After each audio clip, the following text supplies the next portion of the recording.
Call this meeting to order. Council, I'm looking for approval of the agenda. Mr. Mayor, I'll make a motion that we approve the agenda as stated. Second. Second, any discussion? All in favor say aye. Aye. First item on the agenda is introduction by staff. Thank you, Mayor. I'll start, and then we'll follow up with Mr. Ken Griffin, our Utilities Director. Mayor, and for the public's knowledge, this meeting was called a month or so ago by council, really just to get input from the public about our rates and our utility operations, and at the same time trying to educate everyone, from council to the public and department heads, just where we are in our operations with the electric department, with our efforts to keep our rates low on the residential side and try and lower our rates on the commercial and industrial side, what we're doing, where our efforts are focused. As part of our agenda, we'll have that introduction. After me, Ken Griffin, if you haven't met Ken, he's been with us for a few months now. He joined us from Florida as our new utilities director. So in addition to electric, he does water and sewer also. And Ken's going to give a little bit of information that the council has asked on some comparison numbers on more on our residential and industrial rates. We've got some good data on our residential rates, and you'll see when Electric Cities has their portion of the presentation for the public, they have a good chart that you'll see in the council. You have this in your packet. It's a comparison with other cities on the Eastern Agency in North Carolina. There's 32 towns that are part of that agency that group together basically to buy power with the help of Electric Cities and through a group of towns in the eastern part of North Carolina. If you look at that chart when it is posted, you'll see there's 32 towns and compared to Duke Energy Progress. And it shows the comparison on the residential side, how we compare to those towns.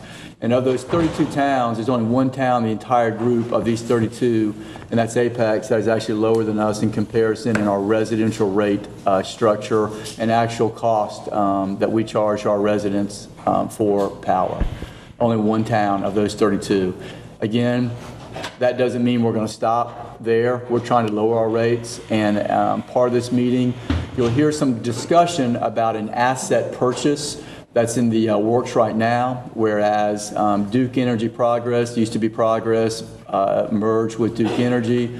Now they're referred to by a lot of names, but one of them is DEP. We call them for short Duke Energy.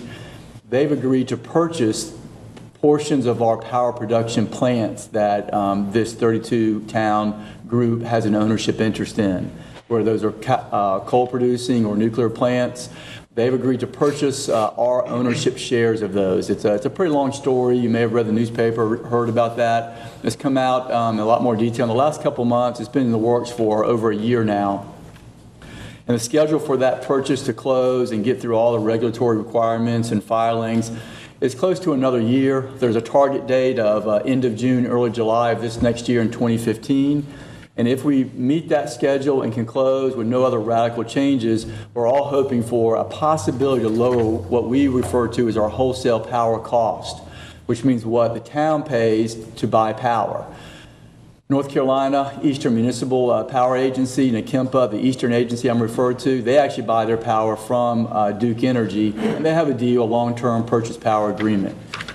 And this gets to be very complicated. It's hard to explain in 5 minutes and give you a quick version. Everybody just wants to know, what am I paying? Why is it so high? I understand that. But it's more to it than just we can arbitrarily set our rates. You're going to hear about that a good bit tonight. But at the end of the day, if we can conclude this asset purchase and from our point of view a sale to Duke Energy Progress, we have an opportunity to lower our rates. We don't know the amount yet. We won't know that for some months now, but that is the opportunity that we're trying to take advantage of. If we can do that, then the council will have the opportunity to review its rates, and again, from residential, commercial, and industrial, and try and pass that cost savings on to the power customers and all those different classifications. And that's certainly our goal, that's staff's goal. We're looking at ways to speed up that process as much as we possibly can, including a rate study that will give us the ability to actually have the information and know we can afford to pass on to our customers, which again is our desire. So as we start this discussion, I know there's many here who are both have residential questions, but also commercial questions. The residential side, given the environment we have in which to operate, you will see that we are doing fairly well in terms of what we have, our costs, what we're stuck with, so to speak, and what we have to deal with in our operations and pay our bills, and also provide you with a stable electric product. That's what we try to do and do a pretty good job on with regard to our stability. You'll hear a little bit about that, meaning our ability to keep the power on a regular basis, and when it does go down, it happened today for a little bit of time, how we're able to get the power back up and going very quickly. Those are all good things that we actually rate out extremely high with. So you'll hear more and more about that. So it's a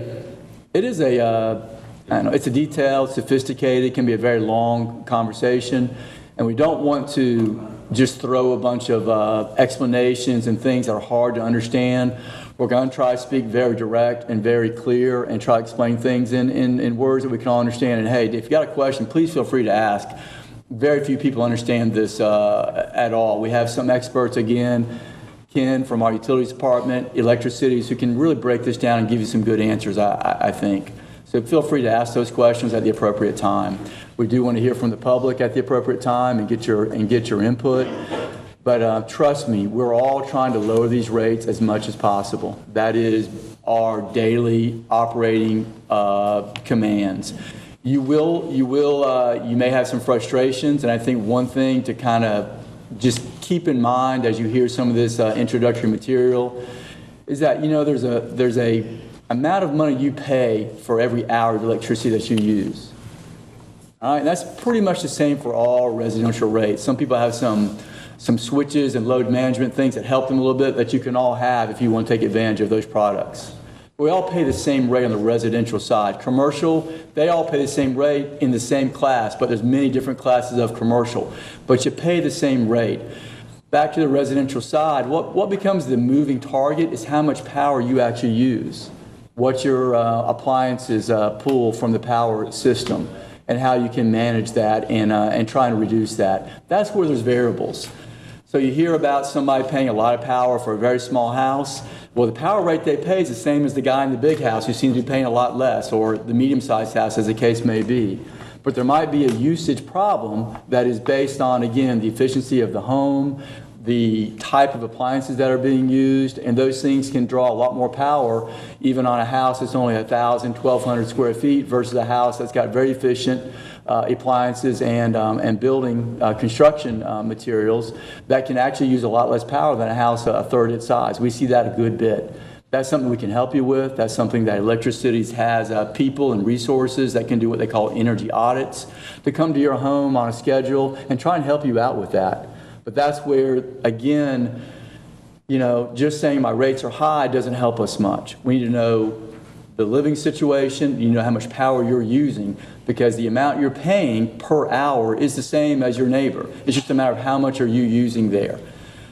Example I like to use a lot is, you have somebody who's driving 50 miles in a car. One guy's driving a Ford Bronco from 1995, like I used to have. Another guy's driving a hybrid car. The guy driving the Ford Bronco is going to pay a lot more because his gas efficiency with that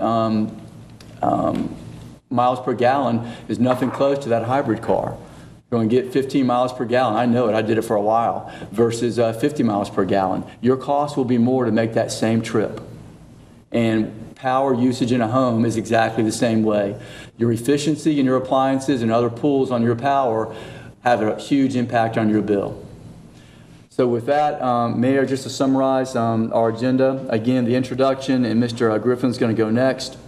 We'll follow that with some good information from Electricities. They're going to talk again about how we control our rates, some of the same things I've touched on. They're going to talk about how rate studies help a council and a town determine how it wants to allocate, if we are able to have a rate reduction, allocate those savings. They're also going to talk about reliability. That's the ability to keep your power going to your homes and businesses, and where there are outages, how quickly we can get the power back up and running. They're also going to talk about what we call economic development rates and services that Electricities has provided and that we're working on. This will be of interest to, I think, some of the commercial users. Those commercial users, whether they're a heavy industrial manufacturer, a mid-sized commercial, or a more intense commercial user, there are ways primarily based on generation and some other switches that can help them shed their power, get on a generator during the peak demands, and save money, substantial monies. You can even do that on a lesser extent on a residential area that they can touch on with that. But how that helps communities is that we can attract businesses who can actually beat some of our competitors like Duke Energy, because if they go through those programs, have their own generation, they can shed some of those peak hours and they can actually save money. And frankly, we're much, much more competitive, in my opinion, than Duke Energy is in offering those services. How does that help a resident? Well, it helps them because it makes us all more efficient and makes us, allows us to provide services across the board more equally to all of our customers instead of having to rely heavily on one sector versus another. And that helps everyone become more efficient. And let's face it, a lot of times the larger you are, as long as you are efficient, you'll hear how efficient we actually are in our operations, the cheaper we can provide a product. That's why Walmart can sell stuff cheaper than some local hardware stores, for better or worse, depending on which side of that retail offering you're on. That helps us a lot to have some larger customers and some, just more clients to help carry that load. They'll also finish with a little bit of a quick introduction to the smart grid system, not as a decision to make tonight, but really just to show and introduce to council a little bit more and the public. Smart grid is electronic monitoring of your accounts and other information, and show how that can actually be a service operational benefit and actually save us money after the first 4 or 5 years when it's paid for. It's a cost up front. We think it can pay for itself in somewhere between 4 and 6 years, and then after that, actually be a savings for us again to make us more operationally efficient, and again, hopefully help us control some rates. And then after that, and we're going to try to keep that moving. We don't want you to sit here any longer than you have to, because we're here to hear from you tonight.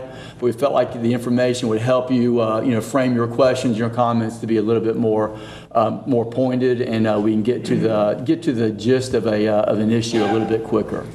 So following that, there'll be an open time for public comment. The mayor will call you up, and just please give your name and address, and then and we'll probably speak from the podium, I think, right there, and you can make your comments, and we'll try to address your questions. We may not be able to answer all your questions right here and now, but that's why we want your name and address. If we can't get the information to you tonight or immediately, we'll try and call you back and give you an answer as soon as we can. We promise to do that if it's something we can provide to you.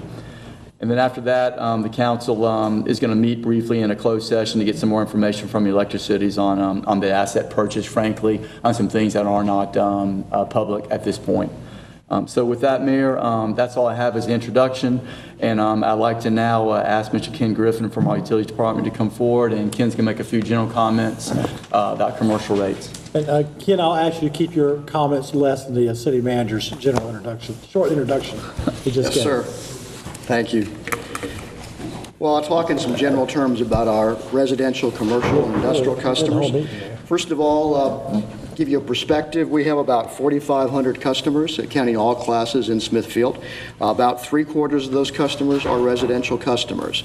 About a quarter are commercial customers, and a very small percentage are industrial customers. We have 7 industrial customers, but they're quite large, and they contribute significantly to our load and to our revenue.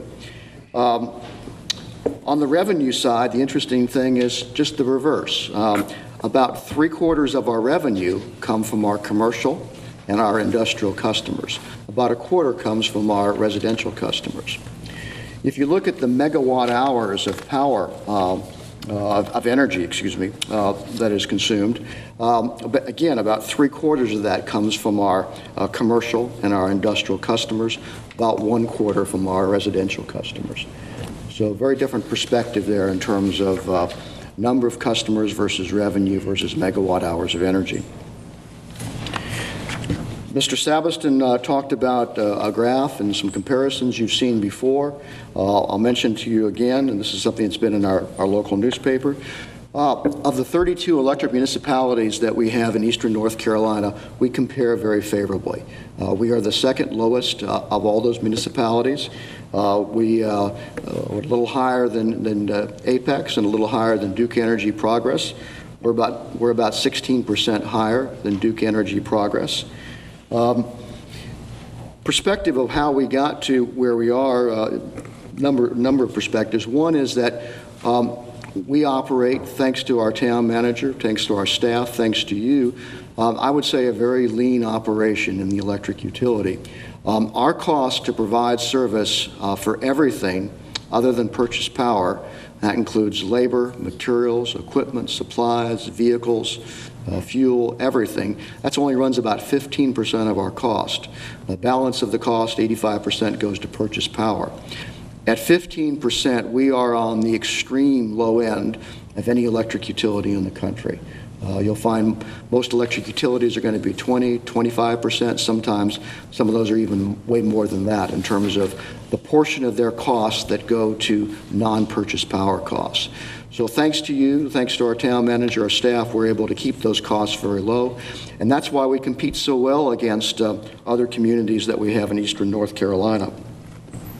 We're probably not lower than Apex because a significant burden that we bear is our purchase power.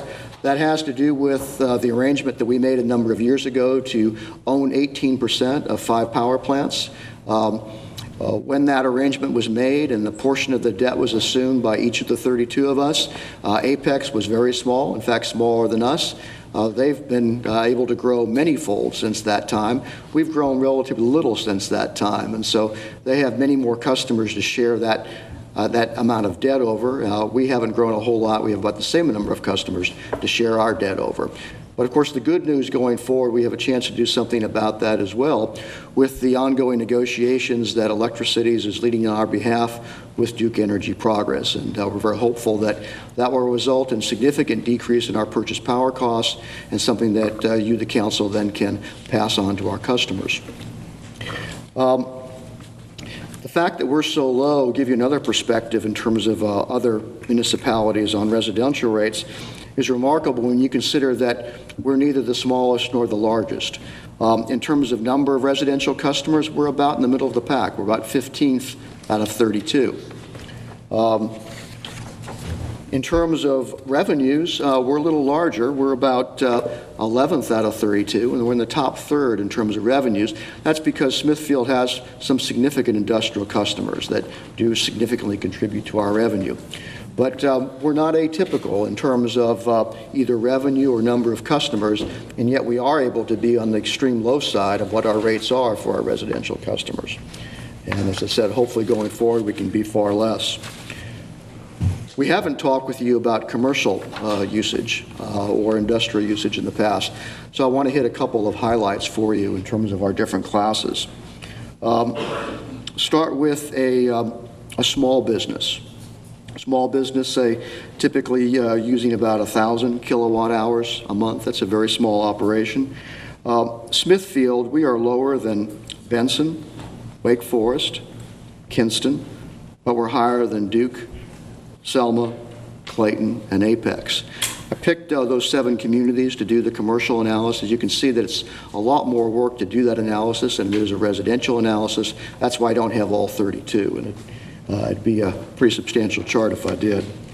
And of that number, what percent, is this the chart you're looking at here? Yes, sir. So we're 26% higher as comparison, is that correct? That's right. Those are the percentages on the side that tell us relative to Duke Energy Progress. For small business. For a small business, yes, sir.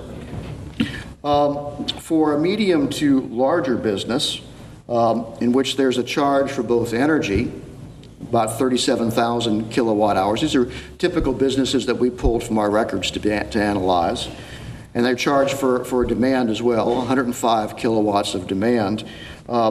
We are lower than Benson, but we are higher than all the rest on our commercial side. And that's 42%. Those are the percentages that you see there. 42% higher than Duke Energy Progress, the percentages I have there.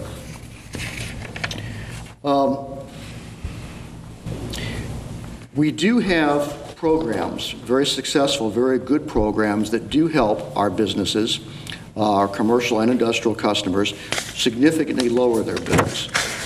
Time of use rates that we have, and then load shedding rates. First of all, time of use rates, and that means that we charge much less for the energy that's used during the off-peak hours, because we pay much less for the energy that we use during off-peak hours that we pay to electricities, and they in turn pay to Duke Energy Progress. Off-peak, simply put, is in the summertime. Off-peak is anything other than the late afternoon. In the wintertime, off-peak is anything other than early morning. So for a customer, a business, a medium-sized business on a time of use rate, we are lower than Kinston, but we are higher than Duke and slightly higher than Clayton and Apex. Selma, Benson, Wake Forest, they don't offer such a time of use rate for commercial customers. The other thing that we can do, and even more significant than time of use, we have load shedding rates. And they're especially applicable for our medium to larger businesses. And we have a number of initiatives underway, but Smithfield is particularly successful, relatively speaking, in that we have 12 large customers on our load shedding rates.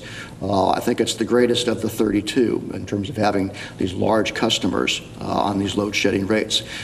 For instance, we have lumber yards, we have our hospital, we have our water plant, all on these load shedding rates. And during peak times, that peak hour in the early morning in the winter, that peak hour in that late afternoon in the summer, when everybody is peaking, electricities and Duke Energy Progress has to pay much, much more for that power that they need, they send us, on the order of a factor of about 20-fold. So if we can do something as a town to lower our demand during that peak period, we can significantly reduce the town's bill. We in turn pass that on to our large businesses and commercial customers, industrial customers that have the load shedding. And what the load shedding involves is a generator. And when the call comes, it's an electronic call that comes from electricities. The signal is sent to each business. And automatically, power is cut off from the system. Their generator power comes on, and they're on generator power for that peak period, that peak hour. And if the product is sized correctly, if their generator is correct for their demand, they're able to shed 100% of their demand and not pay for any of that expensive power during that peak period. For instance, our water plant, day in and day out, our hospital, day in and day out, they shed 100% of that power, month in and month out, and they dramatically reduce their bill. Our water plant dramatically reduces its bill because of that. And so we're able to pass that on to our customers. Give you an idea of how significant that is. If you take a large industrial customer, very large customer, and this is one that's typical for us, a kilowatt hour usage per month of 339,800 kilowatt hours, a demand of 1,800 kilowatts a month. That's a very large operation. We are significantly higher than Duke Energy Progress by about 48%. And we're higher than Wake Forest, Apex, Kinston. Selma, Clayton, and Benson don't have such a comparable rate. But if you're one of the 12 customers that we have on this load shedding program, you can dramatically reduce your rate. And in fact, this particular typical customer that we looked at, their bill drops to, instead of being 48% higher than Duke Energy Progress, their bill drops to being only 62% of what it would be with Duke Energy Progress. So it's a very, very good, very effective program, really saves our customers tremendously. We have one customer, in fact, that so sees the benefits that they are in the process of upsizing their generator from 1,000 kilowatts to 1,800 kilowatts. And they're doing so because they've grown. Their operation has grown, their business has flourished. They've had to add some pollution controls to the generator that reduces the capacity. And so they can shed 100% of their load. They're looking very seriously at spending the money it takes to go up to an 1,800 kW generator. They realize the payback is a very short period of time, typically in the order of 2 to 3 years. They realize it's a very smart investment. We are, you can see with that, with the load shedding rate, that that business that we have an example of is not only lower than Duke Energy Progress, but they're lower than Clayton, lower than Wake Forest, and lower than Kinston. So that's something that's quite remarkable. On top of this, we also have one other rate that I don't have an example to talk about, but we are developing an economic development rate and an economic development rider. We have a particular business in town, a large business, that's looking at the possibility of a major expansion, moving their operations from the Northeast, moving everything to Smithfield and all the jobs, which is quite exciting.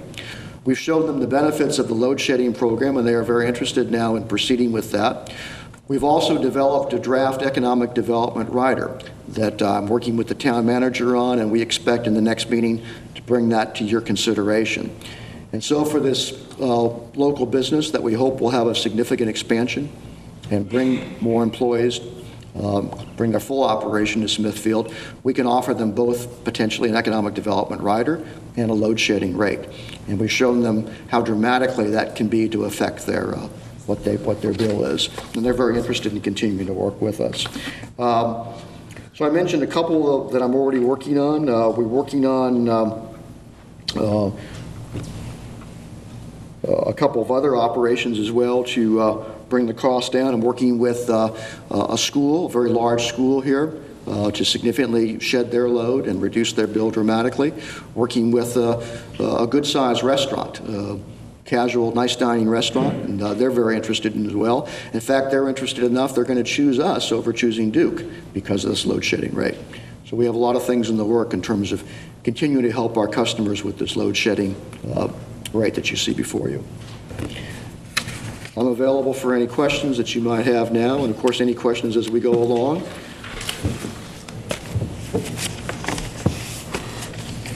Well, what I'd like, This handout the city council has, do you have extra copies of this to give to any citizens? I can print out very many of them. I have my own copy here I can certainly part with, and I can print out many copies that we can have available. I can bring them over here bring them over here to our counter and have them available if they want. All right, if you would, and Shannon, if y'all would print up extra copies of this and leave them out on the public counters outside, and anybody who likes to have one can stop by and pick one up later. I don't know if you have time tonight to do it or not. We've got this handout you referenced in a lot. Other people don't have it. That's right. Well, I think it'd be helpful too if you're going to give something to the people that get the residential one too. I don't think that big spreadsheet you're looking at is really. Yeah, let's give this one. The residential is the green. Yes, sir. Let's do the residential one also. Staple it to it. Okay. I have some questions. Yes, sir. I don't know exactly where this has gone, but do we know the deal? Do we know what our debt is going to be once this transition is done? Do you know an approximate figure of what our debt will be? Yeah, I generally know where we are, and it's very favorable. I think Electricity's two vice presidents are going to be talking with you in closed session about that to give you more of an idea. I've signed an agreement, a non-disclosure agreement, because of these are negotiations that are ongoing with Duke. But I know that they're going to give you some more details. So I'm not at liberty to talk about it in general, but in specifics. But in general, I think it's a very favorable deal. I believe that we have a very good chance for it to go all the way through, and that our commercial, industrial, and residential customers will benefit significantly. One of the questions I've heard in town from the citizens is if we're going through with this deal, what is the future? How long are we going to continue to charge our citizens a higher rate than Duke Progress? And why would instead of talking about buying our assets and continuing to offer a higher rate of electric to our citizens, why would we not be going down a road of trying to secure Duke Energy Progress to assume our electric department and turn it over to Duke Progress and allow our citizens to have a comparable rate that the lowest rate is available in the area? I'll handle that one. That's a good question. I think it'll come up more and more, but at the end of the day, right now, as it sits, they don't want to buy us or anybody else. They're not interested at all. So, I mean, it's kind of like having a house you can't sell, you can't make somebody buy it. But I think if this asset purchase were to go through, and you never know. I mean, I think at that point, there might be a little bit more of a conversation about, well, is it worth us, if I'm Duke Energy, is it worth us trying to pick, and it might be, as some say, cherry pick, some of the more profitable and some of the better run operations in the town. But right now, I mean, I think, and I know, Mr. Harris, you've been involved with it for some time now, that conversation has been out there. Progress had no interest at all. Duke Energy they're focused on, taking over the generation assets now. And as far as I know, they're not talking to anyone about buying their retail, their distribution assets at this time. So really, it's not really, and again, they're not even saying, hey, if we do this, we're going to come take a look at the top 10 and maybe buy those. They're not saying that at all, but I think it's the unstated possibility that once that first step occurs, that might be an option.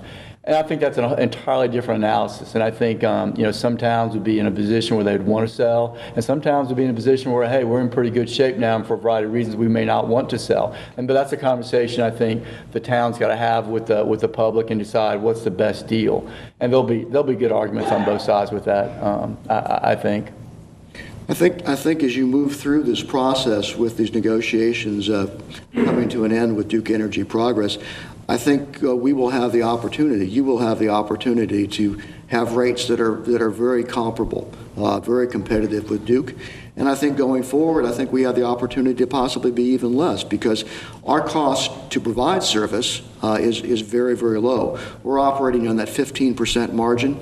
Duke Energy Progress and other utilities operate on a much higher margin. We lost a lineman that made $29,000 a year. He went to work for Duke Energy Progress for $60,000, plus he gets essentially mandatory $20,000 in retirement. So we lost a good, experienced, fully trained $29,000 lineman. He's making $80,000 a year. We can continue to offer very, very cost-effective service. See, that's where you lose me, Ken, because on these industrial and commercial rates that we're 40% and higher than Duke, how can Duke provide those rates significantly lower? And either we're not getting a good deal from Duke, or there are some hidden charges between Duke and us.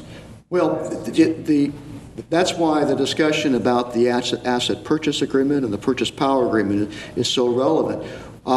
We're paying, in our rates that we pay for power, we're not only paying for the power, but we're paying for our portion of the debt. And that's why this agreement is so potentially significant, because that debt can go away. And then our cost that we pay for purchase power will be just for that, or be principally for that. Well, our debt today is not confidential, what our existing debt is today. Do you know what that is? I know it's on their website. I think it's about $37.5 million. Do you know, or do these guys have a history of that debt since the 70s when we bought into this? Has that debt continually gone down, or has it gone back up? It's gone up. In fact, when we bought into the nuclear power plant, our debt skyrocketed. And the rates in Smithfield, starting in the 90s, began to increase. They began to increase more in the 2000s. And if I have some questions to ask electric cities, if and when we get to that point about Let's give everybody a chance at the public comment section to speak, and let's let these guys finish up first if we can. Otherwise, we'll lose control of the meeting here. Mr. Griffin, just for clarification. Yes, sir. You've mentioned the commercial, the residential customers was not in our packet, but you did give us this graph here that compares it. Yes, sir. What is the percent that we are higher to our energy compared to the town? 17, 18%. 17? 16, 17%, yeah. 16%, right, at this particular moment. Well, there's three answers. Do we know exactly what it is? I just calculated this afternoon, it's 16%. 16%. And that fluctuates apparently. Yeah, I think Duke had a minor adjustment recently. And for the, we talked about the commercial customers, 37,000 kilowatt hours. they're 42%, we're 42% higher than Duke on that rate. Is that correct? It's on page number 1 of your graph. Yeah, I'm sure you're reading it correctly. Okay, the other, and then the kilowatt hour D, so that would be a smaller business, but those businesses are faced with a 26% higher fee than Duke Energy customers. Is that correct? Okay. And my last question is, you mentioned load shedding, and it seems like it's different in month, but an average of 53% higher. But you mentioned load shedding. That was how much less? That figure shows there, we wind up being only 62% of what Duke Energy Progress would charge that business. So we're 40% lower, is that correct? Okay, just so that we understand, and I'm speaking for these people as well, well, obviously, we do have quite a bit higher rates, but now the load shedding customers, that looks like a very attractive deal, but make sure I understand this correctly. Those people, we don't provide the generator, they have to buy that, so that's an additional cost. That's right. They have to pay for the machine Yes, and sir. the operation. Okay, I just want to make sure I understood that. Yes, sir.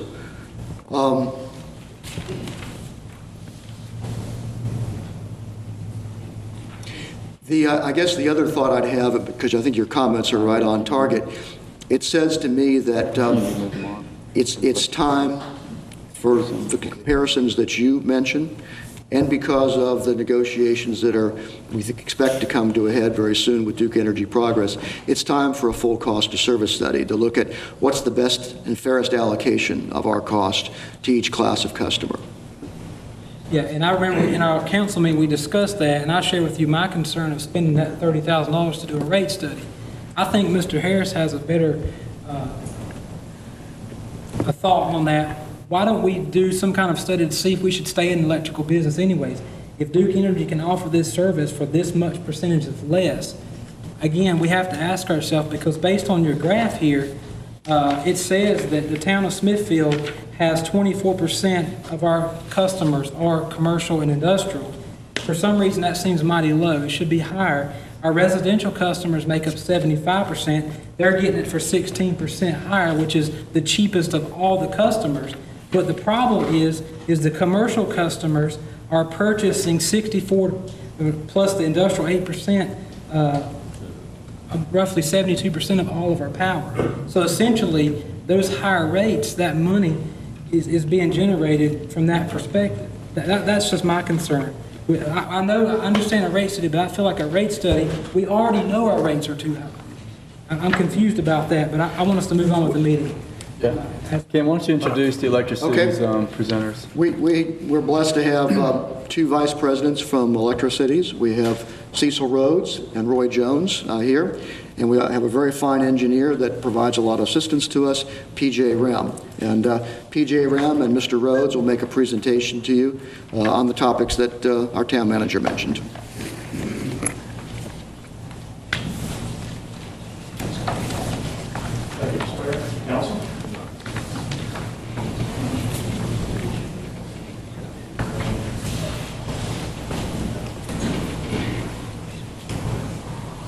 Good evening.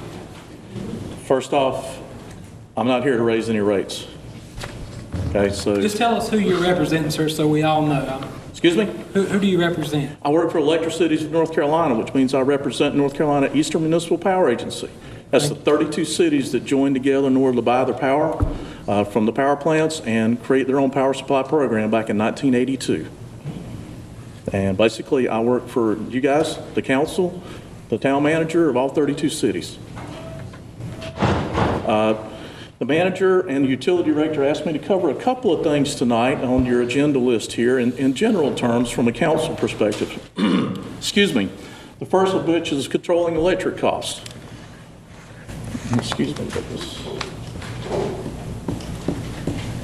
Controlling electric costs. Smithfield is a cost-based utility. Basically, you have to collect revenues for your expenses. We talked about it a lot tonight about your power cost. You guys do not have any shareholders or rate of return that you do. The expenses you collect have to cover your costs for your electric system. There's no stockholders. We're constantly looking for ways to lower your cost. Yes, we understand that your costs are higher.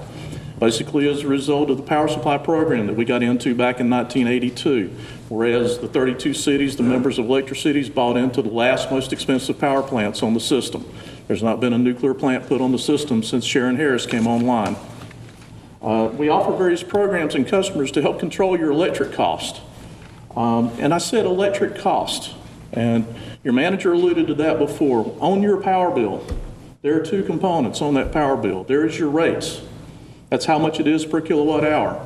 And then there's your usage. And those two components contribute to the total part of your bill. And I will tell you that if you're living in a house and you have 800 square feet of homes or 1,000 square feet of homes and you use 1,600 kilowatt hours of electricity or more than 2,000 kilowatt hours of electricity, you need to get a home energy audit from our program. So just to put some things in perspective. How much did you say? Excuse me? How much? Basically, if you're using more than 2,000 kilowatt hours a month, you probably want to do a home energy audit. And we find a lot of people who use 4,000 kilowatt hours a month for various reasons, and I'll cover that in just a minute. From the electricity standpoint, what do? Basically, we're reviewing audits and the bills every day. You guys the town of Smithfield spends about $20 million, $22 million a year on power. The entire power agency spends $700 million. About $300 million of that is the debt for the power plants, and the rest of it is the power supply program, the cost that we receive to run the plants and to buy the extra power. So we get a tremendous bill from Duke Energy Progress every month concerning the operation of the plants and the extra power that we buy. We spend a lot of time reviewing those bills because they are not just spit out by automatic computer. People input that data and they make mistakes every time. My staff works diligently every month. We typically find about $5 million a year of billing errors that come through in this. Debt restructuring. We restructured your debt several times. Does anybody remember the interest rates back in 1982? Does 14% sound familiar? Okay, so when we started this program, we were borrowing money at 14%. We're down around 4.5% now and less in terms of refinancing our debt, and we're looking to refinance as we move forward. Someone talked about the debt earlier. At one time, our maximum debt was $3.5 billion. We're down to $1.5 billion now. Refunding debt, new capital additions financing. You have two ways to pay for additions to the plants to keep them running. You either pay for it out of your rates, or you finance that over the rest of the life of the plants. Currently, we're financing capital additions at 50% of the cost, which means we're paying for half of it today, and we're financing it through 2026 for the other half in order to keep your rates stable. Again, there's not been a rate increase since 2009 from a power agency standpoint. Internal cost controls. We do everything we can to control our internal costs, from looking at high mileage cars in terms of miles per gallon, to working with staff, to even going back to the cities and seeing what we can do to help you with your operations. This is the residential chart that you described earlier, which shows where Smithfield is concerning that. Where you're at on this chart is based on the decision of Smithfield, how they allocate their costs to the residential class. As you can see, compared to the other 32 member cities, Smithfield is in the lowest part of that graph, taking a look at it in terms of cents per kilowatt hour. Yes, you're still higher than Progress, but when 38% of our cost is covered in debt, it's hard to get much lower than this. See, so before you go on, you talked about the allocating of that cost. The question came up earlier about, commercial comparisons and industrial comparisons. Yes. I mean, in theory, if that red line with residential rates were moved more toward the middle, then the commercial rates could actually come down and be the same or lower than some other towns, if we wanted to use that comparison, in theory. You would do the comparison, and you need to see how those groups contribute to the wholesale costs that I'm going to go into right here in just a second, concerning where your power cost comes from. And that answer varies with each city. Everyone has different numbers. Some cities are 75% residential. Some of them are 95. Some of them are only 50%. Some cities, more than half of their load comes from industrial customers. So it all depends. Each one's different. That's how you wind up in different places on the chart. We talked a little bit about power costs a couple of minutes ago. Each and every month, you guys, the city of Smithfield, receives the wholesale power bill from the power agency. One half of that bill, the capacity charges, occur during 1 hour each month. That's why those industrial customers that do that CP load management, the generation that was just talked about by Ken, have cost lower than Progress because they're shaving the cost of that. Power Agency has spent the last 25 years becoming an expert on when to tell people to shave the load. We've hit the peak consistently over the past 7 years without missing a single one, and it occurs for 1 hour every month. During that 1 hour of the month, we call it the CP hour. Excuse me. Do it this way. We call it the CP hour. That's when that half of your power cost demand charge occurs for the city. That is the reason, that's the basis of the power supply contract. The other half of the cost is all the power that's used the other half of the month. Let's see if that goes back off.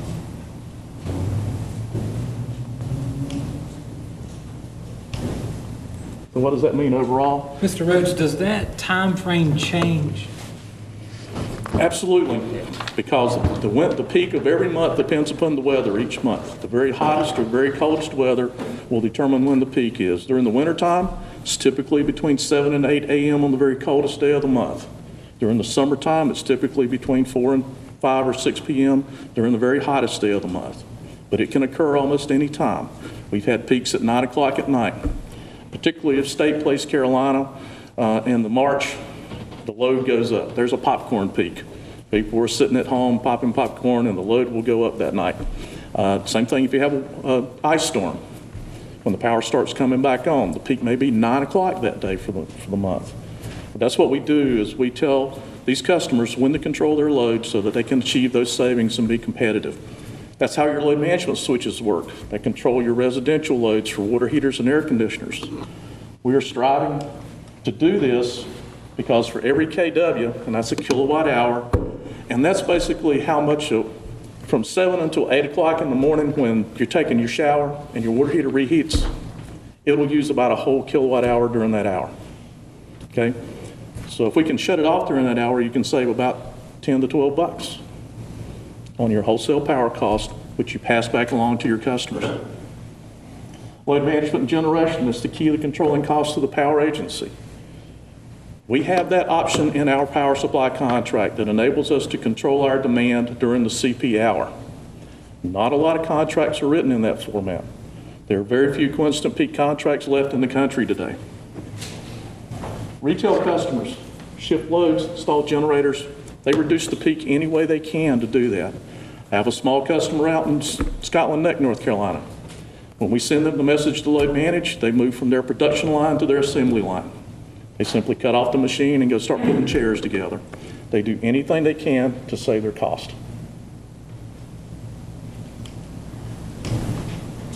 Residential programs, back to my comments about residential customers. Install water heaters and air conditioning switches. At one time, Smithfield had more than 50% of your customers with load management switches. You're down to 20% now. That's $10 a month per customer times that number of customers that you're losing on potential savings. At one time, I'm sorry to interrupt. How many customers did you say were on residential load management switches? I think you've got approximately 400 now. Is that right? About 450 to About 450. depending on what you're talking about, water heaters, air conditioning, both. 450 to 550, and you've got 3,500 residential customers. That's a program that at one time here was very vibrant, had a lot of emphasis. You had a load management person that was running load management and installing switches every month, and they contributed that savings for your programs. Electric Cities itself, we offer free residential audits. You simply have to come into the office, ask for a residential audit. They will make an appointment on an electronic calendar, give you a date and time, or you tell them the date and time that's available, and someone will come out to your house, do a full energy audit of your house, and give you a printout of what they found. We have found people that were using 4,000 kilowatt hours a month, crawled under the house, and put the ductwork back together. It's usage sometimes, not necessarily the rates. We've opened up the bottom of the house and looked up under there, and it looked like a sauna because the water heater had been leaking. It was filled with hot water that had been running for a month. So we do everything we can in order to help the customers, and it is available at no cost. I'm going to point this in the right direction. commercial and industrial programs. We also have a gentleman that does free commercial and industrial audits. I think we've audited a number of customers here in the city, and we've done them several times. We just provided an audit for your Penn expansion customer to make the recommendation for their generators. We provide that service for free. You get a professional quality commercial and industrial energy audit with recommendations on how to save money. We do churches, schools, industrial customers. Any building that you have, we'll come out and audit it for you. The DSM program, all this load management that we've been talking about, the $700 million a year of our power cost would be $744 million a year without the load management that the cities are doing today. That's the generators that your industrial customers are running, the load management switches that you do have for all 32 members out in the cities. So we can control our costs. We're doing the best we can to do it. We have some other things that are in the works, as we've talked about moving forward. But today we're talking about things you can do even with the status quo in terms of controlling your cost. Rate studies. Heard a lot of discussion tonight about rate studies. Rate studies basically take two different forms. You can have a rate study that says, I'm happy with how my costs are allocated amongst the classes, residential, commercial, and industrial, and you heard the percentages that they were paying for. And when I raise and make my rate changes of going up or down, I'm just going to try to keep the difference equal amongst the classes. That's called a typical rate study. A cost of service study says, I want to go back to ground zero. I want to look at all my customer classes, residential, commercial, and industrial, and see how much they contribute to my actual cost, how much they contribute to the peak, how much they contribute to the energy, and find out if we're allocating those costs properly amongst the classes. It's a very in-depth program. It takes many months to do it because what you do is you actually take the billing for every customer for the previous 12 months. You find out what they're paying now, you make sure you've got all the correct bills, and when you make your rate changes, you rerun all those bills again. Because I can tell you from personal experience, I can raise the average cost by 4%, or I can decrease it by 2%, but there'll be people within the class that would go up 6, or only 3, or go down 2, or go down 12. And when you have these outliers, when you make these rate changes, you want to know who they are, go talk to them first, and find ways to mitigate the effects. If you just blindly go in and make a rate change without doing the analysis for all your customers throughout all the classes, these people will come see you after the bill goes out when you make your rate change. And one of the things we like to do is be proactive with changes. Make sure you're able to help people ahead of time. There may be ways to put them in a different rate class, do load management for them, or find ways to redesign the rates. So, cost of service study, yes, it takes a long time. The price that was quoted, I will tell you from my experience, sounds reasonable. Again, you're talking about I believe, $22 million a year business. So for the value that you're putting into it to determine that you're getting the $22 million appropriately, it's money well spent no matter which way you go with that. Electric cities can help. We typically do the typical rate study work, but we can provide assistance if you want to do a cost of service study. We'll do what we can to help in that context. The benefits, again, being equitable among your customers. It's the major benefit of doing a cost of service study. Finding out all the opportunities, being equitable amongst your customers, and going forward with the plan that the city wants to put in place. Timing, again, it'll take several months from the time you start a cost of service study or rate study until you're finished. And I would say somewhere in the 6 months time frame. At this point, Mr. Manager, is there any question that you have from a rate study standpoint?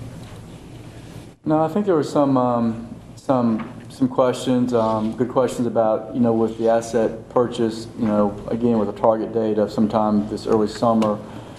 There's arguments to wait until that's done, but you're saying 6 months to get this completed. Personally, if there is going to be asset purchase going to conclude sometime that time frame, and then we start the study and wait 6 months, we can't pass on any hopeful netted savings until after that's complete. Isn't there a way to start a little bit earlier with some assumptions, and that way when the deal closes, we'll be that much further ahead, and then we can lower our rates hopefully sooner than December of next year? you can absolutely start with assumptions moving forward, recognizing that there may be some changes. As always, there's alternative when your wholesale rate changes. You can do simplistic changes and then move forward at a different pace with something else. So you do have a way to phase in the options if you want to. The one thing that I would caution you is that when you do it properly and with the correct timing, because you would hate to have to go back and recorrect a change that you put in place. And that's why you should do this with all due consideration and deliberateness to make sure that you are comfortable with your timing. Because the worst thing that you can do is have to go back and change something that you just changed. And that is a consideration for everyone. And we've talked a little bit, but I know Electric City is trying to help us to see if possibly you could do that work for us and see if that's an option for us too. We will take a look at that and get back in touch with you. So the rate study that the city brought to the council last month that we tabled is not to study our current rates, but it's to study the percentages of residential and industrial and commercials so that once the rates change with the acquisition, we can just tack in percentages. But that's probably a best way to explain it is you will be preparing for that and have the correct basis so that when you want to make ever what the amount of change would be, that it's much easier to implement it appropriately.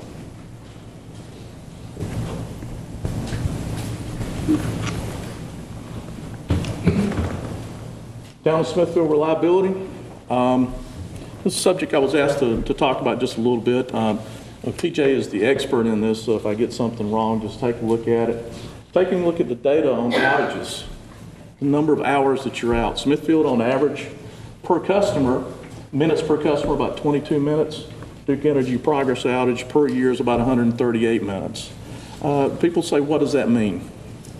It means that your restaurant was able to serve meals 2 hours longer than the guy on the Progress Energy system. Okay, your lights were on 2 hours longer than the average Progress Energy customer. Per year, number of outages per customers, you have about 1/2 an outage per year in most of the locations in Smithfield. It's about 1.5 times on the Progress Energy system. So no matter how long it went out about 1.5 times per customer. Again, that's an inconvenience. It doesn't sound like much from a homeowner standpoint. The light went out, and you spend the next 35 minutes resetting all the clocks in the house. And then you figure out the ones you're going to do the next week and the next day and everything else. For a commercial and industrial plant, I have a couple of plants that when the power blinks at their locations, it costs them $250,000 to restart the systems. Plastic extruders and other places like that cost them hundreds of thousands of dollars to restart when the power blinks. So they look at reliability from a totally different standpoint than your typical residential customer does. So what is the IEE-1366 standard? And there's put that at the bottom.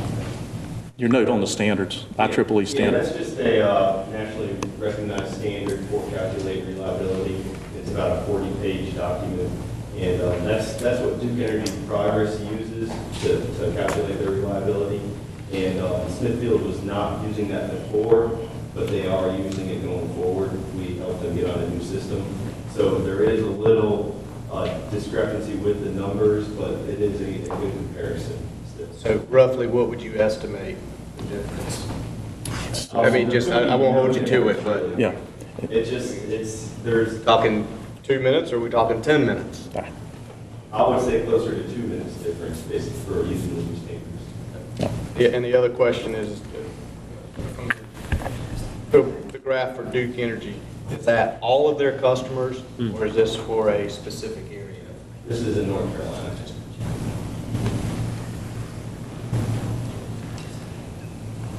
Another area that we were asked to talk on just for a couple minutes, economic development and services. Everyone always asks me the question, why is Electric Cities interested in economic development? And growth is important to you, not just electric growth, but city growth overall. The more growth you have, the more customers you have, the more power you sell, the lower you can average your cost. But also it's important to you from in terms of development.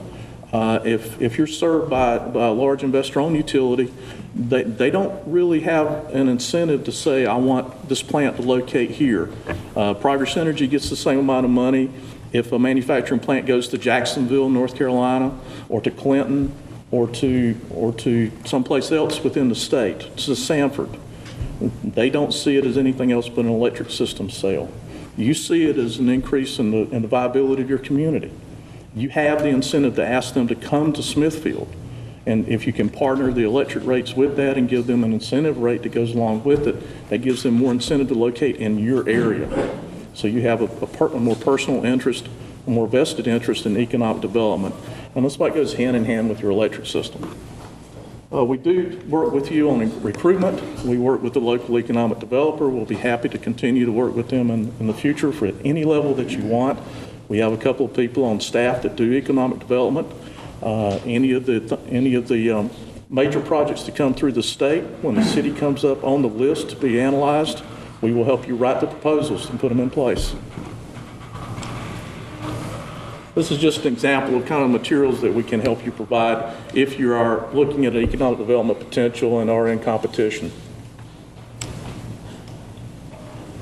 Economic development rates. The power agency power cost is set at a very, very small margin, practically none. But even that none, which contributes to our working capital a little bit, so we do have some buffer during a short period of time for the first 54 months for customers that are over 500 kW or 250 kW with more than 130,000 kilowatt hours. The power agency gives up even that little bit of margin.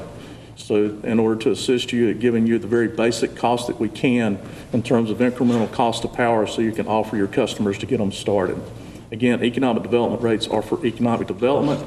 It's not to continue forever. There is a limited time span of 54 months for this. And the rates are down at the bottom. It provides a small incentive. Again, most of the cities also contribute an incentive from their own internal margins in order for the same time period or less or more in order to help the economic development customers get started. The most critical time for anyone that comes in and starts up a business is the first 24 to 36 months to determine if they're really going to be viable and continue to be a long-term commitment to the community. And this provides them with just a little bit of additional funds that they can put forward to the development of their business rather than paying it for the electric.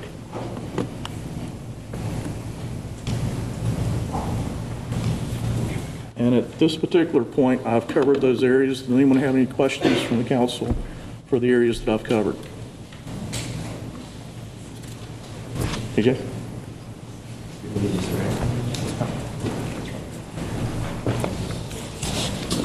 All right, so the last topic we want to cover tonight is smart grid. And Smithfield has been evaluating the possibility of a smart grid project on their system, and we've been assisting them with this. And they're going to be going with a small little test on smart grid. But just to go over what exactly smart grid is, it's basically computerizing the electric utility grid. And you do this through installing equipment out in the field and software that helps you control that equipment. And you can control that equipment from basically one central location. And many of you may have heard of smart meters on the news, and these are basically what Smithfield is evaluating. And it's an electric meter that would replace your current electric meter and basically provide the utility and the customer with a lot more data than they have been previously getting. And this will help drive operation costs down. It'll allow the consumer to actually see their consumption data and help them manage their electric consumption. But just going over some of the benefits of smart grid. Remote meter reading is what smart grid would provide the utility. So currently the town of Smithfield, I believe they contract out their meter reading services. And in the future, if they were to go with a smart grid system or any utility going with a smart grid system, they no longer have to send out a crew to go to each meter and read the meters. They can simply, the smart grid system is reading the meters automatically every 15 minutes. So they can simply just pull a report within seconds or minutes and get all those meter reads instead of taking possibly 2 weeks to get all the meter reads previously. There's also the remote disconnect and reconnect capabilities of smart grid. So instead of town of Smithfield having to roll a truck to go disconnect a customer or if somebody new wants to move in, they don't have to schedule an appointment or a time to install the service or to turn on the service. They can simply go to a computer and click the button, and the service will be restored to that address. Can I ask you a question? Yes. Is that little box they carry around read the meters with? As a little box that they carry with the little thing, they check the meters. That's just the way to read the meters instead of writing it down on a piece of paper. Oh, this will eliminate that entirely. And all that way, we would have to say. You wouldn't even see him anymore. Another benefit that benefits both the utility and the consumer is the ability to offer prepaid metering. And basically, right now, you would use all the electricity for the month. And at the end of the month, you would get a bill for that electricity. And you don't know how much you used until you get that bill. Well, prepaid metering would allow you to actually put money in an account, and you would use that money towards electricity. When your balance reaches zero, you'll have to put more in, or your electricity would be shut off. So it's kind of like how you pay for gas now in your car. You pay for your gas, put it in your car. When you run out, you got to go fill it back up. So that's a benefit to both the utility and the consumer. The consumer can better budget their costs for electricity, and the utility perhaps has less risk involved for that individual consumer. Well, I have a question concerning that. Because when you bill, usually with gas, you kind of know from day to day what the cost of gas is, so you know how much money to allocate for that. But when your electric bill is so willy-nilly that it goes from hundreds of dollars of difference from month to month, how can you put money into that? When 1 month you think your electric bill is going to be in the $200 range, and then the next month it goes up to $887. Got the bill right here. Well, How do you put money into something like that? I was actually about to just cover that. With this system, you'll actually be able to log into your account, and you can see what your consumption will be in the future if it continues how you've been using it in the past. So instead of getting that bill 30 months or 30 days from now and being surprised, you can actually see if you have a problem, and if it's abnormal, you can get that checked out before you're paying for that additional days in electricity. So you'll see the problem as it occurs instead of 30 days from now. And I might say that's just one option that you can put in place if you have a smart grid. It's an alternative to first having requiring deposits. By and large, we would probably, most customers would not choose that option. We would not choose that option for most customers. Simply would operate the way it does now, which is a regular bill. It's pay for the bill after you use electricity. Yep, that's good. We're going to speed this up so we can get to the public comment section, because I think a lot of people have a lot they'd like to say. So if you can work your way through those slides quickly, that'd be great. Yep. I don't have much after this. Basically, as Mr. Saviston said earlier, the estimated project payback is between 4 and 6 years. How do you figure that? We've been doing, that's an average. We actually help all of our members with a cost-benefit analysis. So that has been the average that we have found through doing about 10 or so cost-benefit analysis. So besides the meter reading, what other savings are we going to have by installing a smart grid? You'll have the remote disconnect reconnect benefit right there, so you won't have to roll trucks. Town of Smithfield won't have to roll trucks anymore to turn a meter off or back on. So there's a big savings there. There's newer equipment that's more accurate. The meters are more accurate, especially the water meters are more accurate. You may have water meters out there that are 20, 30 years old that slow down over time, but with a brand new meter, they'll be accurate from that day on. And then there's Is that going to lower our rate? Excuse me? Is that going to lower the rate of electricity? Yes, is it going to lower the rate? I can't answer that at this time. It will help. Buy a generator, save money, how to turn off our water, for now it's $12.50. I have a better idea, we should turn off our meters, don't use any electricity, at least we save money, everybody is happy. You know, we've been talking about how we can do this, do that, but that's not going to help to lower the rate. And I think all those people are here, you know, to get bored, to listen to that thing, we don't need to hear. We want to hear how we going to lower our prices, not how we going to save money by having new people come to our house and tell us, hey, this is no good, you have to do this, you have to do that. You know, those things don't work. Right? You know, we are not to the kids, we all been through that stuff before. We know when we have a heat on the water heater. We know when we have a duct is disconnected. We know all that.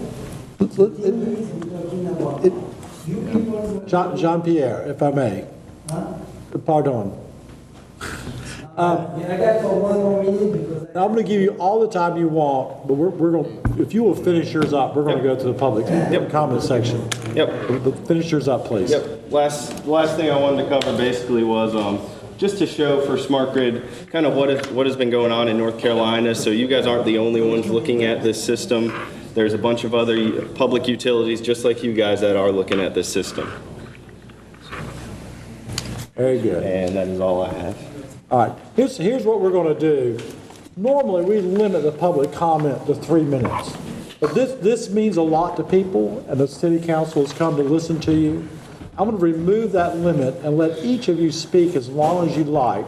And we're glad to stay here all night if we need to. But it's a big issue for us.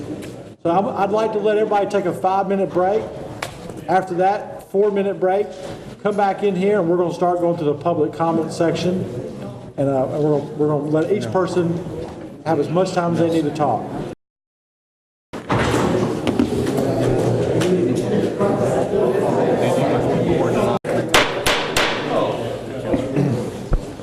We're going to let everybody talk.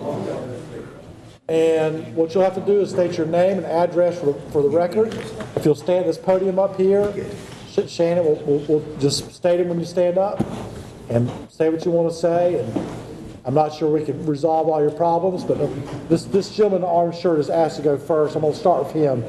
And after that, we'll just take each person as they come. But do that.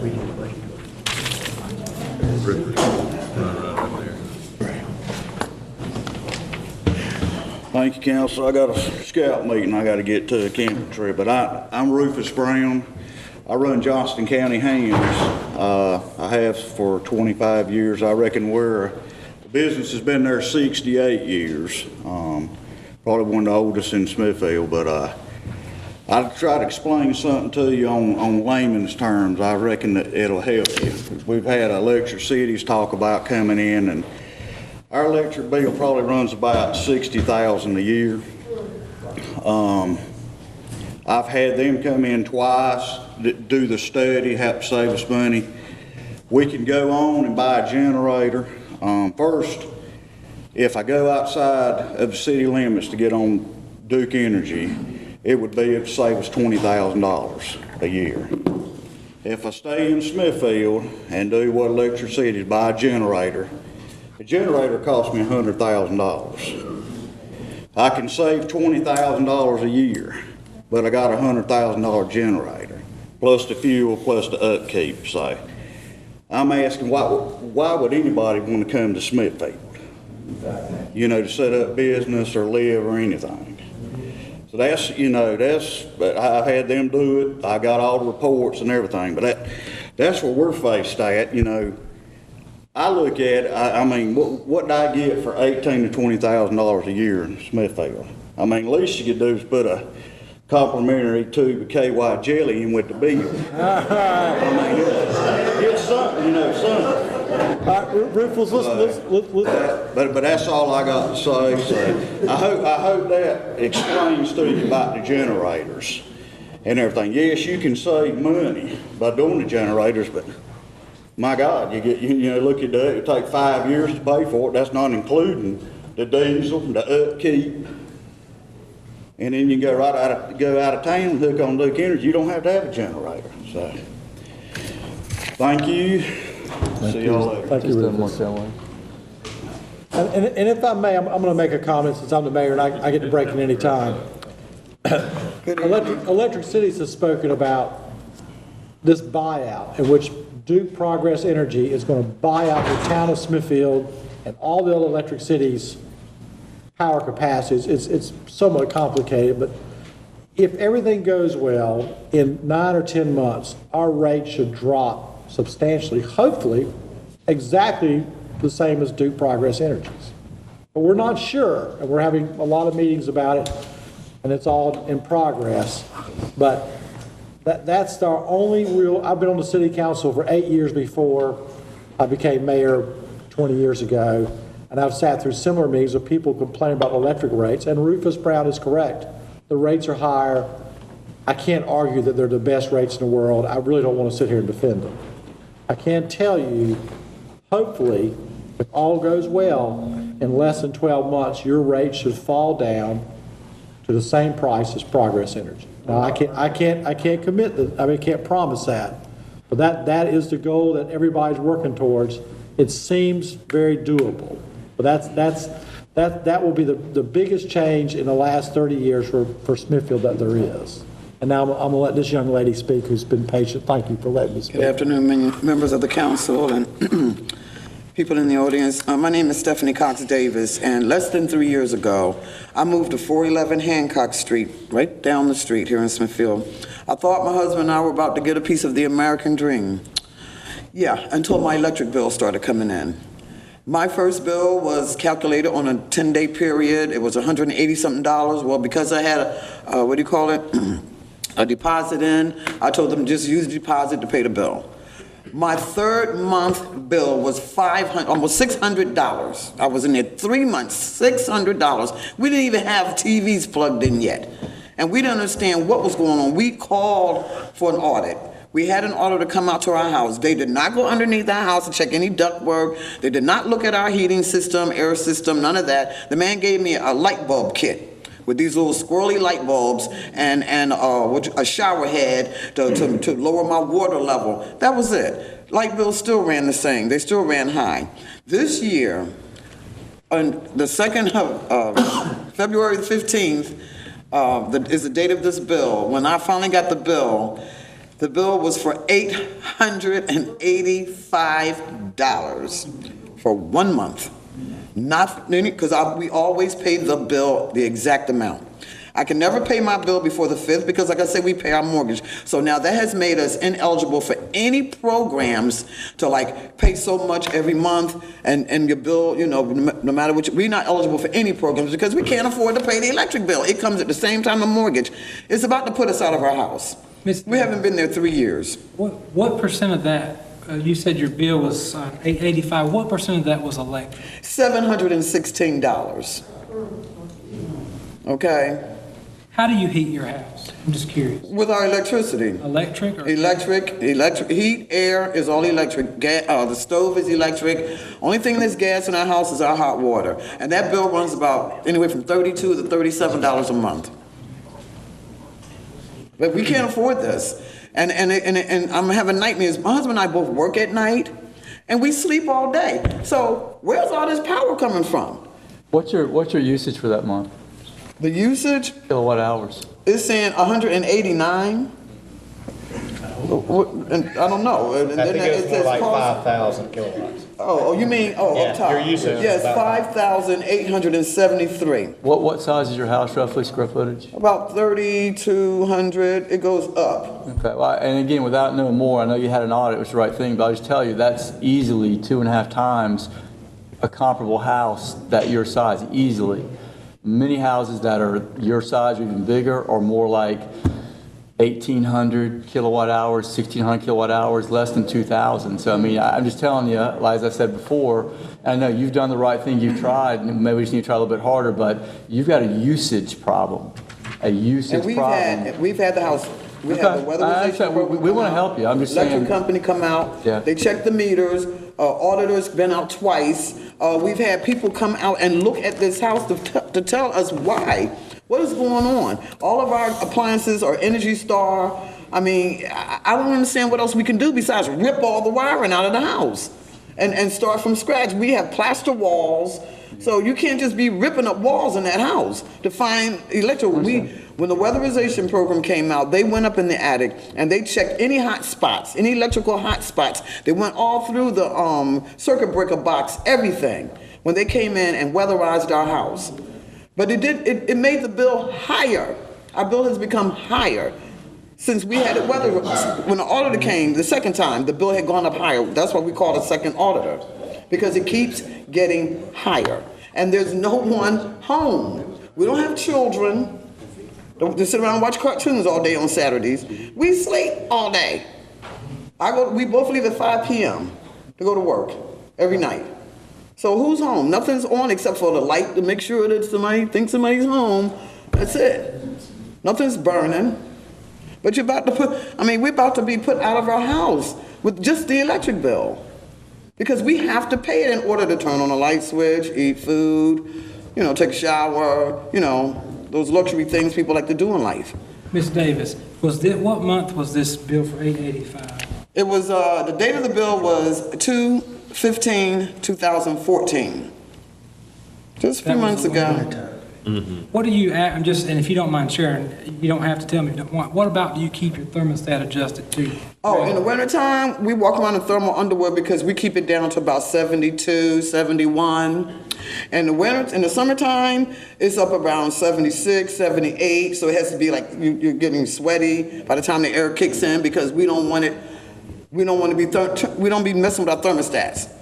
So in the wintertime, we put on sweaters, we layer up, we have thermos, fleece sheets, we do all of that to keep the thermostat low. And to stay warm. As Mr. Savage, our manager, stated, we're very interested in every person's concern, and I appreciate you coming tonight. Would you be willing to allow them to possibly come and look at your situation again? Oh, yes, you're welcome to my house anytime you want. We're going to get that information. We'll make sure you get that. All right, thank you. Thank you very much. So one other thing, Paul, is can we actually send one of our town staff to actually check? I mean, I think she's already had her meter checked, but I'm talking to actually read it and do a reading on it, just to verify that we're getting accurate data from a meter reader in this situation. Yeah, Jay's here. I know he'll take it down, and he may know more of a history there too. If there's already been some, we can check the address on. Yeah. You said 411 4th Street, right? 411 Hancock. I'm sorry. And also, Paul, can we get a follow-up on that too, Jay?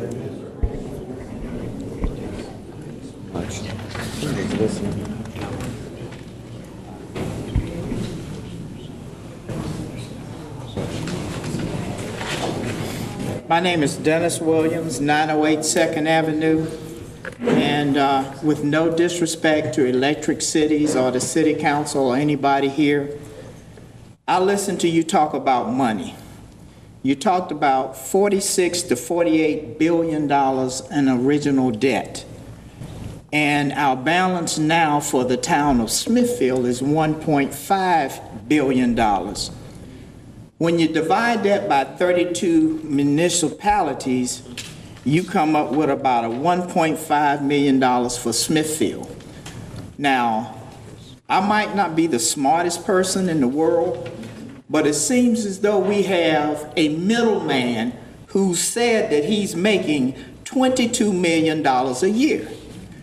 For me, as an individual, I wouldn't pay a bank, a middleman, $22 million to sit up with a bunch of computers and tell me how to run electric.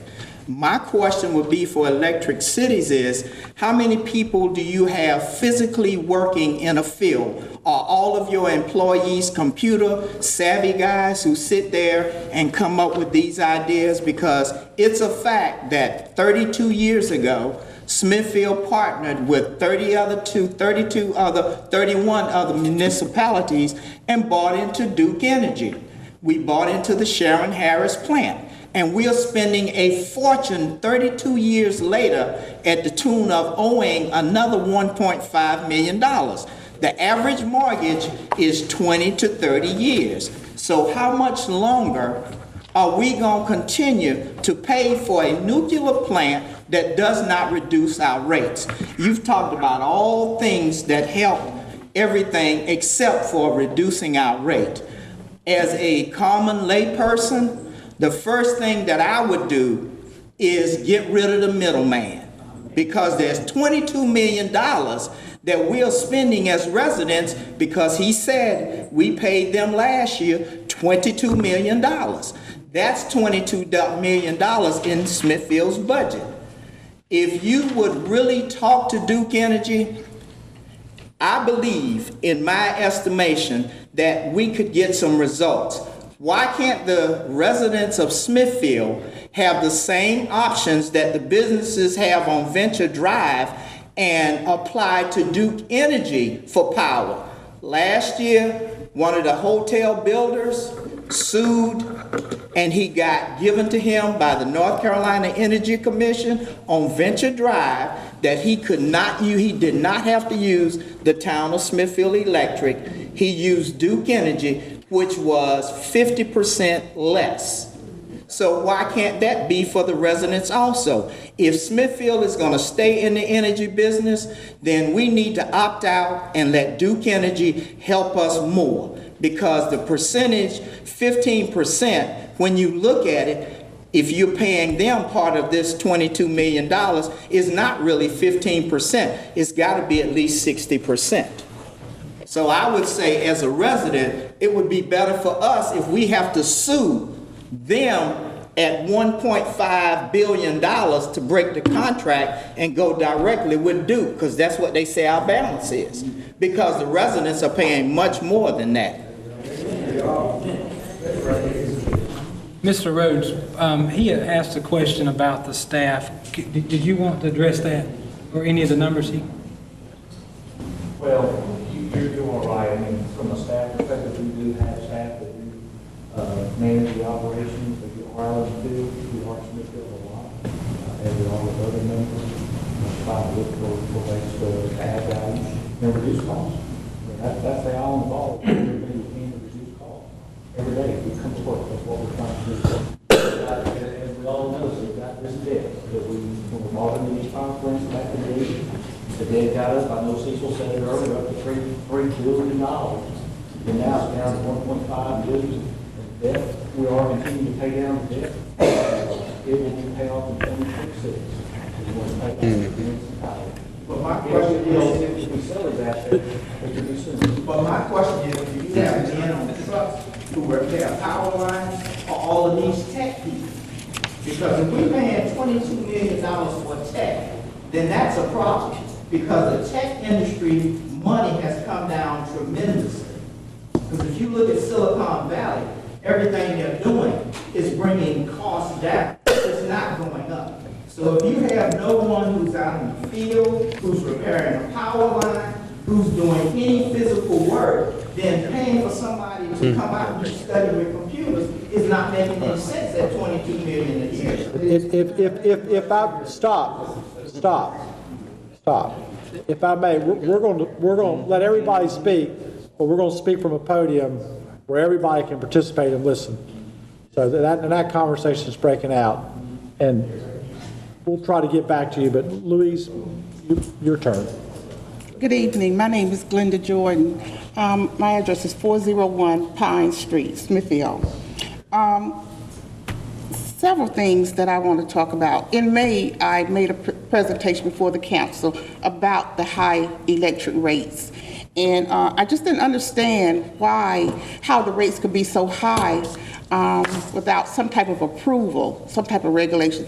So I reached out to the Public Service Commission, and I talked to a gentleman there, and that's when he informed me about the 32 towns that are part of the North Carolina Eastern Municipal Power Agency, and it's not regulated.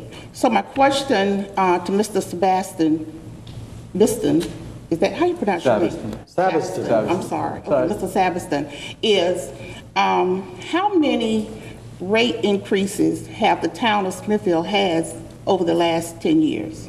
10 years? I couldn't tell you. I think since I've been here, there have been 0, which has been 2.5, almost 3 years now. I think there was a rate increase. I think, Cecil, you were here for that back in 07, then another one in 09. So I think that's 2. And going back, We had a rate increase in 2011. yeah, it was actually a decrease on the residential side in 11. So increases, I know 09, 07, 09, and going back past, much past that, I'm not sure. I mean, I think it's out there somewhere. But again, a lot of those were actually commercial-based, more so than residential. Oh, okay.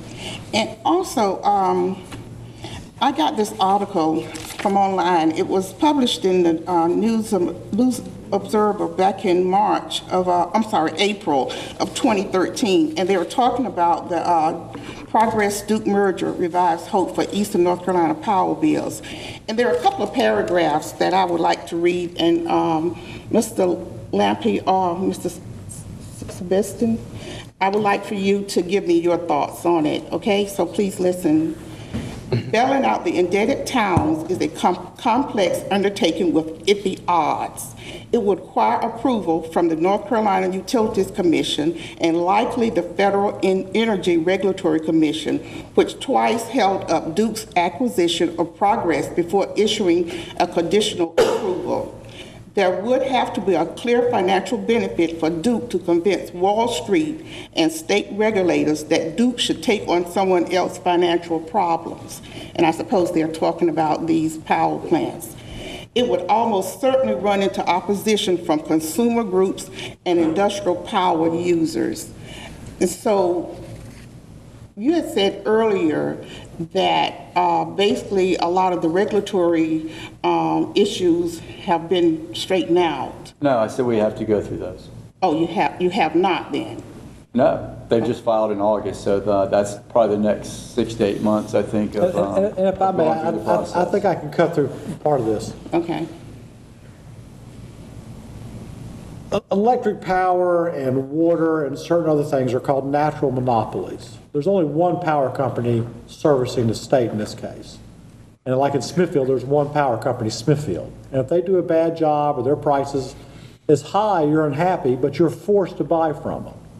Because if we had two power companies, you'd have red poles down one side of the street and green poles down the other side of the street and crossing wires and all this stuff. And anyway, the government gives power companies monopolies to do it.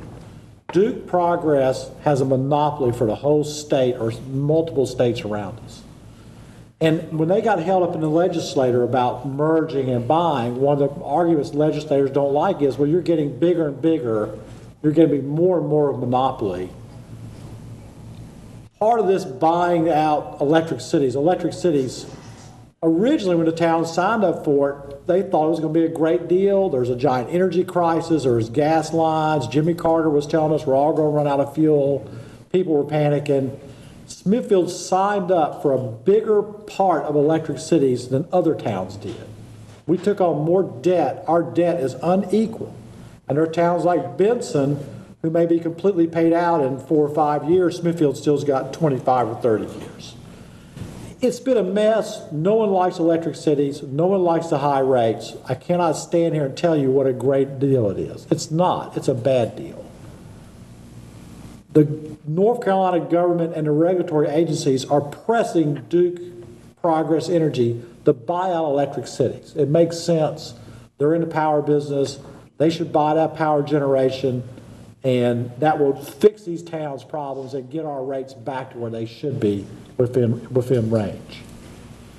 So in terms of pushing it through politically, there's a lot of people, just like you, if the governor asks you, what can I do for you? You say, well, we'll get Duke to buy out all this electric and get my rates lowered in Smithfield. I mean, there's a lot of citizens in these 33 towns that are very unhappy. So there's seems to be, this has picked up a lot of speed. Most people feel like that Progress Duke or Duke Progress or whatever it is going to buy out electric cities' capacity, the power generation plants, in this case, Sharon Harris, which is what's killed electric cities. It's so expensive. Nuclear power, which everybody thought was going to be so cheap, turned out to be very, very expensive. We've got a big bite, the town of Smithfield does, on the Sharon Harris plant, and it makes our rates too high. Hopefully, and again, I'll say it, hopefully, and I have no control over this, hopefully in 9 or 12 months, we won't own Sharon Harris anymore. Duke Progress will own it, and we can drop our rates a lot. And we're going to have a meeting tonight with these gentlemen after the public meeting, and we're not supposed to talk about all the details we hear about because it's not a done deal yet. We've all signed confidentiality agreements. But in general, and we're small potatoes here in Smithfield. I mean, the guys in Washington, D.C. are going to make decisions we'll never know about at this council meeting. But hopefully, things will go better 12 months from now. If we were to have this same meeting, none of y'all would show up because all your bills would be exactly the same price as Duke Progress, which is every one of these gentlemen's goals right here. We have talked about it many times about the rates, and lots of citizens come in and complain about it, and you should. I mean, maybe your house is not well insulated, and maybe you got the wrong kind of air conditioner, and maybe some of it is the citizens' fault. But in general, the town of Smithfield's rates are very high, or much higher than Duke Progress. And as Rufus Barber so kindly put it, you know, you can move right outside of town and pay a cheaper rate. Right. Another thing I want to talk about too is the transfers. And I think Mr. Scott, Travis Scott, he spoke on it at one of the meetings I attended. Now, on your website, you say that the electric department is nonprofit, but this money that you move over to the general account, do you not consider that as profit? In the past, and I'm sorry to keep going backwards, in the past, the town of Smithfield took a lot of, I'm going to call them profits, out of electric and used it to run the town. As electric rates have gotten higher, all the towns have tried to cut back from doing that. Smithfield right now, of all electric cities, is the second lowest for the rates we charge. Right. And the amount we transfer is relatively small, but yes, they do transfer some money from the electric department to the general fund, mostly to pay for the payroll department, or the city manager says 1/3 of his pay. Or payment in lieu of taxes. Or payment in lieu of taxes. I mean, it's a little complicated, but in general, the town of Smithfield is taking a lot less out of the electric department than we used to take, substantially less. And this council has made it very clear, both Travis and Perry Harris, that they'd like to see it down to zero, and we're getting a lot closer than we were in the past on that. I have a hypothetical question. If you end the transfer, could you not lower the rates? May I address that, Mayor? Sure. When I decided to run for town council, one of the bones I had to pick was the transfers. And then when I got on the council, we have reduced those transfers substantially. But you have an electric department, it's called a proprietary fund. Then you have a water and sewer department, it is a proprietary fund. Then you have your general budget. In our electric department, the electric department has assets that if it was owned by Duke Power, they would pay taxes. If it was an independent run entity, they would have all the administrative staff. The electric department does not have the administrative staff like payroll, like we do have a manager, but the general fund does all the payroll that's generated in electricity, provides all the, what I'll call some management, because you've got a lot of employees that spend a lot of time doing electrical work. So the North Carolina general statutes allow a certain percentage of transfers that are indirect cost. And so what we have done is we've reduced those transfers from $1 million a year to, what was it, 350,000 this year, Todd? I think it was 700. No, it was 200 and... It was 255, wasn't it? 296,000. Oh, okay. So, but then you also have the same type of transfers coming from the water and sewer. But in the electric fund, it's been reduced substantially. And we have worked diligently to do that for the same, I pay the same rate you pay. I live in town and I have these high rates too, and it does not seem fair, but we have worked diligently to reduce that, and we're still doing it. Okay. Another question. Well, not a question, but more or less a comment. I read where there are 3 meter readers. Is that correct? You source out this responsibility. There are 3 meter readers. I think there's more than that. There's one full-time town employee who supervises them, and then we sub out to a subcontractor. Oh, We have 3 meter readers that are contracted out, and we have a meter technician that is employed with the town. Okay. right. Total 4. 3 Yeah. meter readers are under the contract. Yeah. Okay, now, the paper also reported that it reads 10,000 meters. I don't think that's humanly possible for 3 individuals to accurately read 10,000 meters. They actually put a little, if you'll stand up, there's an electronic device at your meter, they plug it to your meter. We do have 3 meter readers that visit every electric meter and water meter every month. We have 2 billing cycles, so they have about 8 days to read the meters, and between the 3 of them, it's approximately 10,000 meters, that is correct. As Mayor said, that some of the water meters are what we call touch pad, they can actually touch in. What about electric? But electric meter is, They actually key them in? yes, ma'am. And see, there's such a huge room for error in doing that. As a matter of fact, I don't think the lady's still here. Is there, yeah, elaborate, is there errors on that system? That they each, it's all, they're human, I mean, we keep, try to catch it, but there are errors that are made. What we call overreads, and we'll go back and actually do a read. Let's say, will that balance out though the next month? No. Or- With electric, yes, if it was an overread, if we don't make an adjustment to correct it, because it's like a odometer on a car, it's always got to go up, it can never be less. So if it was overread, then it would get shut down. But everything is manually right now, that's why we're looking at a system to Okay. Okay. That's all. Thank you. No, it was very well thought out. 2 minutes, and I'm timing you, or I'm Jean-Pierre Derry, and my business is on Market Street.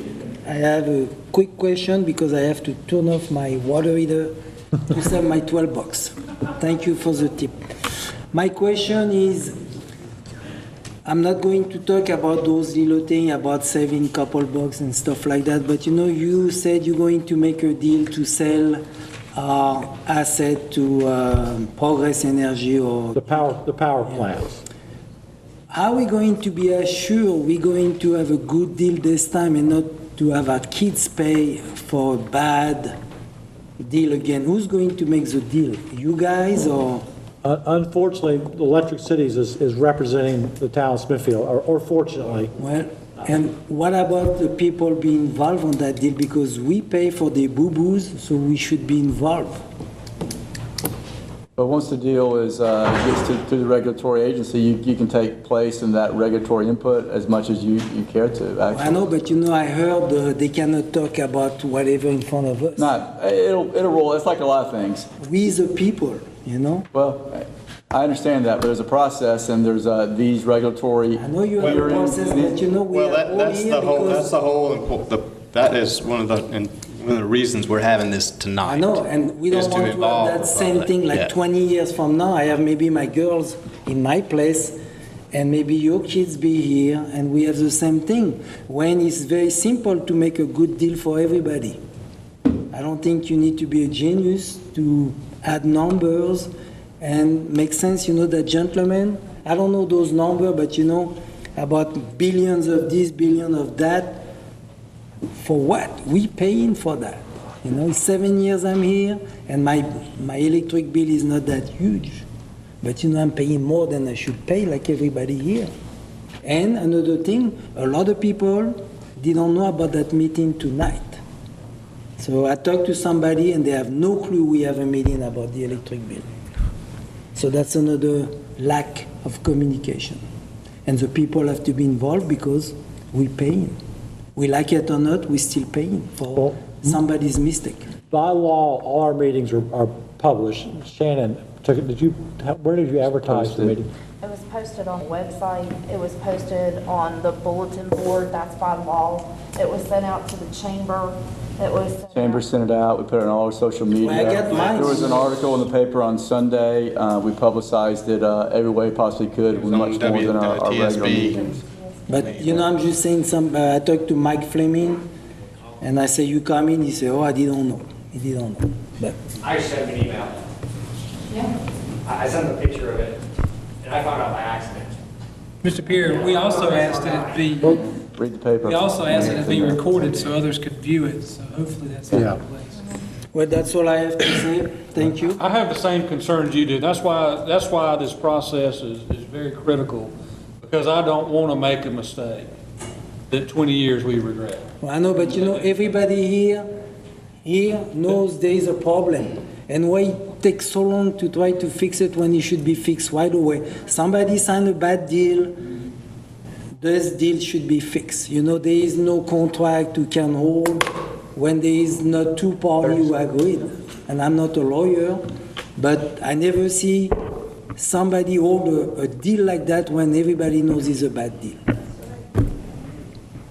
Unfortunately, it is, but also, Well, I know, and but you I don't see- like it either, but I don't have $37 million, and the town doesn't either, to fix that deal. I mean, it's the facts. Those are that is the fact. If those guys are responsible for that and they create that thing, they should fix it. Not us, not you. Thank you.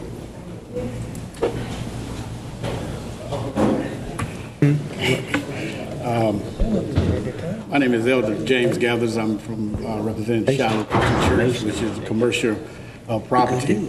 And I'm very much interested in the 26% that Duke Energy could do than electric cities. Now, my question is, I heard the town manager say that Duke Energy is not even interested in even purchasing other municipalities or things. I heard him when he said that. They're He might have made a interested. mistake, but I heard him when he said. Well, they're interested in buying the power plants. They're not interested in buying the power poles that run up and down the streets of Smithfield and the lines in there. So basically, the only choice that you have is electricity.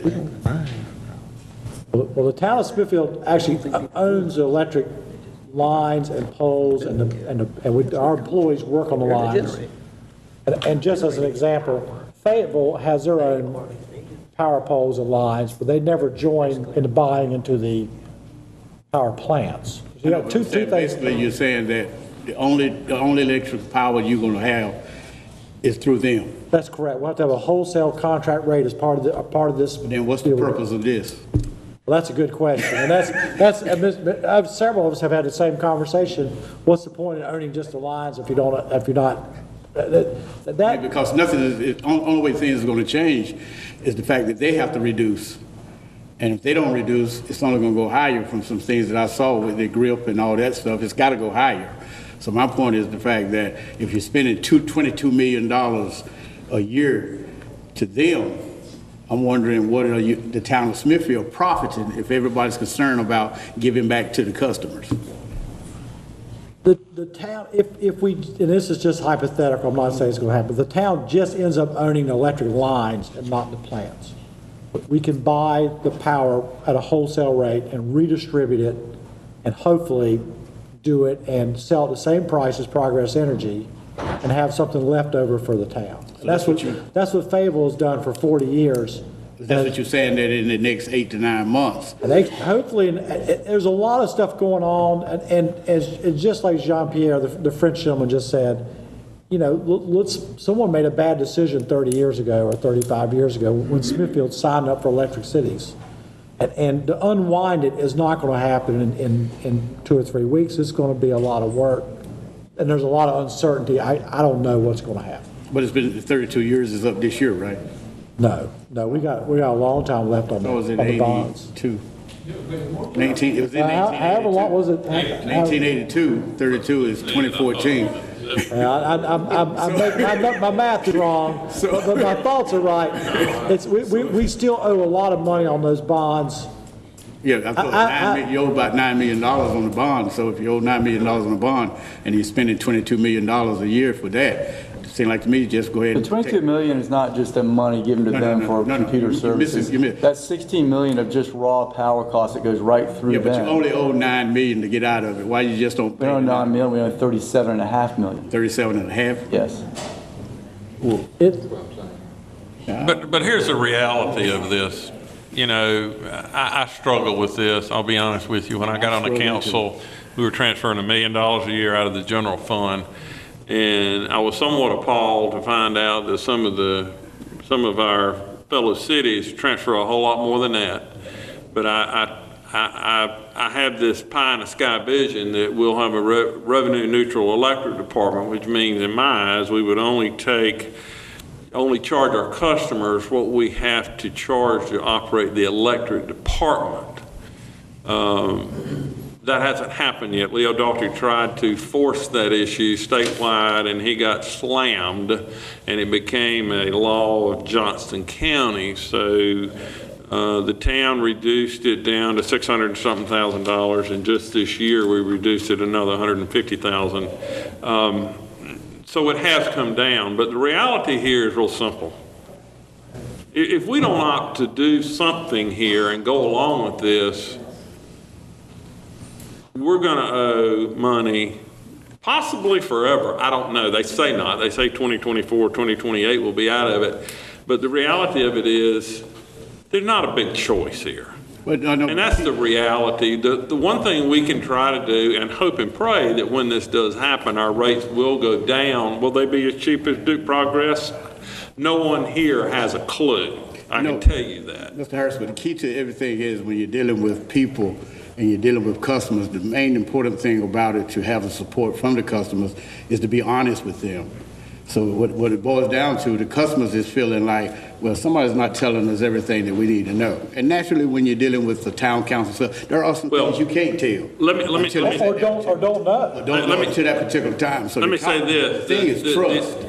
The negotiations going on have been confidential. Yeah, that's what I'm saying. That, right. I can't tell you I know everything that's been going on. We have representatives that represent us. These gentlemen, we have a board of directors of the municipality made up of Paul and mayors and other people, and these are good people.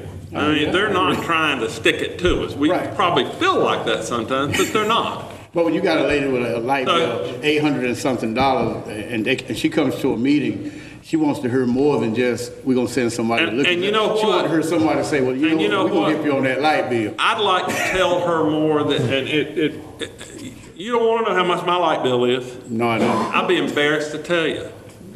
But $200? Yeah, a day maybe. It's not that much, but it's a lot. Yeah.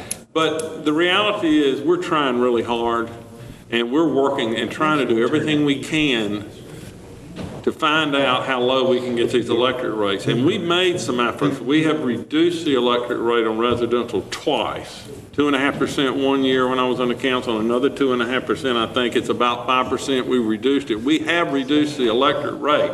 Now, can we do better? I hope so. The commercial rate, the industrial rate, as you heard earlier tonight, it's dramatically higher. And we've got people sitting here like Rufus and some other folks that have been here that are paying astronomical figures for big operations, and we've done nothing for those people. And that's we need to do that. that. But the other reality of it is this town's been here for a long time, and the way this town's been run for a long time can't change on a dime. I agree. But we are trying very, very hard. All of us are trying very, very hard to do the best we can for you. Well, thank you. And I want you to always know trying. And as far as this meeting goes, the gentleman said nobody knew about this meeting. I can tell you that I called, you called, I don't know who all called the town, and Paul can tell you we called because we were concerned about getting the word out. And they had to report to us that they had done all these things that Shannon had said. It was in the Smithfield Herald. But the reality of it is, the only way we would get the word out to everybody in town, and I'm sure they'd read it, would be to put it in their bill. And that's not, at this point, we don't have a way to do that. So we did the best we could. We went a little extra to try to make sure people got the word, and the paper's been here tonight, and it'll be in the paper. But we don't have anything to hide. Don't ever think we have anything to hide. And if you ever feel that way, come and see me. But we don't. We're citizens here too. Every one of us live here. Every one of us pay these electric bills, and don't think for a minute we like it either, because we don't. Well, thank you for listening, and thanks a lot, Mr. Mayor, and all of you guys keep doing a good job. But always remember that it's the citizens of the town are the ones that suffers, and they're putting their things in you all guys' hands. And if they put it in your hands, when you do wrong, they're going to be upset. If you do right, they're going to be upset. But the bottom line is the fact that you can know that you can go home every night and sleep knowing that you did everything you could for the citizens of the town of Smithfield. Thank you. Mr. Mayor, I'd like to ask a question to the Electric City staff, and perhaps there's been, he alluded to it, Mr. Williams asked a question too, and perhaps just more others have the same question, is what role does Electric Cities have? Would you guys take a minute to address that? What is your role now? We understand now, but in the future, because as I mean, in layman's terms, they said a middleman, but can you explain to us, this council and the citizens, what your role is? Would you take a second, tell us? First of all, I want to bring this out. I think the role you're asking is what's the role we're going to play in the future? Right. Assuming we sell the assets. Yeah, if you don't mind, use the podium there. Just and so, one thing is we started having these conversations with Duke. Duke made it perfectly clear that in looking at acquiring these assets, buying these power plants back, they also said, well, we don't want to just buy the power plants. We also need a wholesale power supply agreement with Eastern Agency to continue to buy the wholesale power from not only these plants, but the balance of the power that is made up by Duke today. And so what they said is, we want one wholesale contract with Eastern Agency. We don't want to enter into 32 wholesale contracts with the 32 cities. So the role we're going to play going forward in the future is, yes, we will be the wholesale aggregator. So we'll buy the power from Duke at wholesale, and we will send out the wholesale bills to the 32 cities. One of the things that Cecil talked about, and I know that there's been a lot of pushback on this today, but I cannot overemphasize this ability to shave this peak every month. And what we have is we have staff that monitors the load of the 32 cities as well as Duke, and we send out the signals that interrupts the load, either the air conditioners, the hot water tanks, or starts the generators, that shaves that peak every month. And that produces substantial savings, and we'll continue to realize that going forward. So that's the role we're going to play. Now, based on the conversation, they talked about some numbers, and I think our numbers are a little, maybe not well understood because it's large numbers. But in fact, if the debt is purchased off, I have this question for you, is purchased through Duke Progress, there still will be a remaining balance that the town and other towns, those 32, would be responsible for. Once that debt is paid, we've met that obligation. Does the town of Smithfield and these other towns have the obligation to go under that agreement that you mentioned? Or could we perhaps go, if we stay in electrical business, and purchase it from Duke Energy? Yeah, there's two different agreements, and you're right. We've set out in the paper, and it's out there today that we've talked about. If we do this deal and we're able to sell these assets, that the amount of debt outstanding is going to be reduced by over 70%. So there is going to be a shortfall. They're not paying us enough to pay off the debt in its entirety.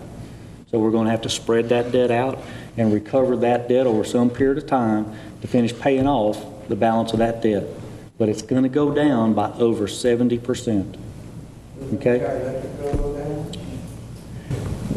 Our wholesale power cost will go down. The 32 cities will see a wholesale power cost reduction. The individual 32 cities will make the decision about how much they pass on and lower their electric rates. That's an individual city council decision. And our current debt here in Smithfield is $37 million. Okay. So Roughly. Yeah, that's right. That's right. So roughly 10. Well.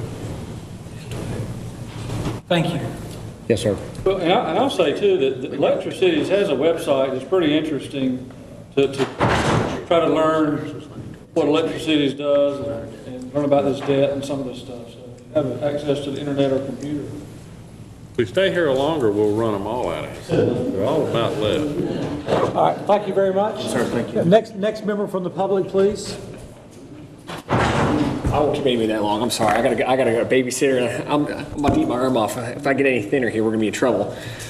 Two quick things. One, if you state your name and address. I'm sorry, please. Robert, and I'll just give you my business because I'm in the process of moving. It's 1317 North Brightleaf Boulevard, Smithfield.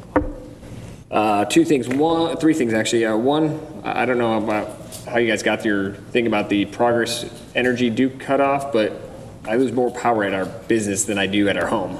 Just, you guys want to check that.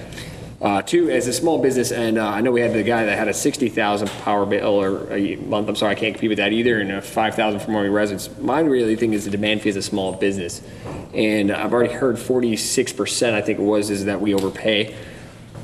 Our town manager can verify. I've argued this till him blew my face. Mr. Godwin, I think that's left. I've argued this with till him blew my face. Is that our demand fee as a small business is more than my electric bill.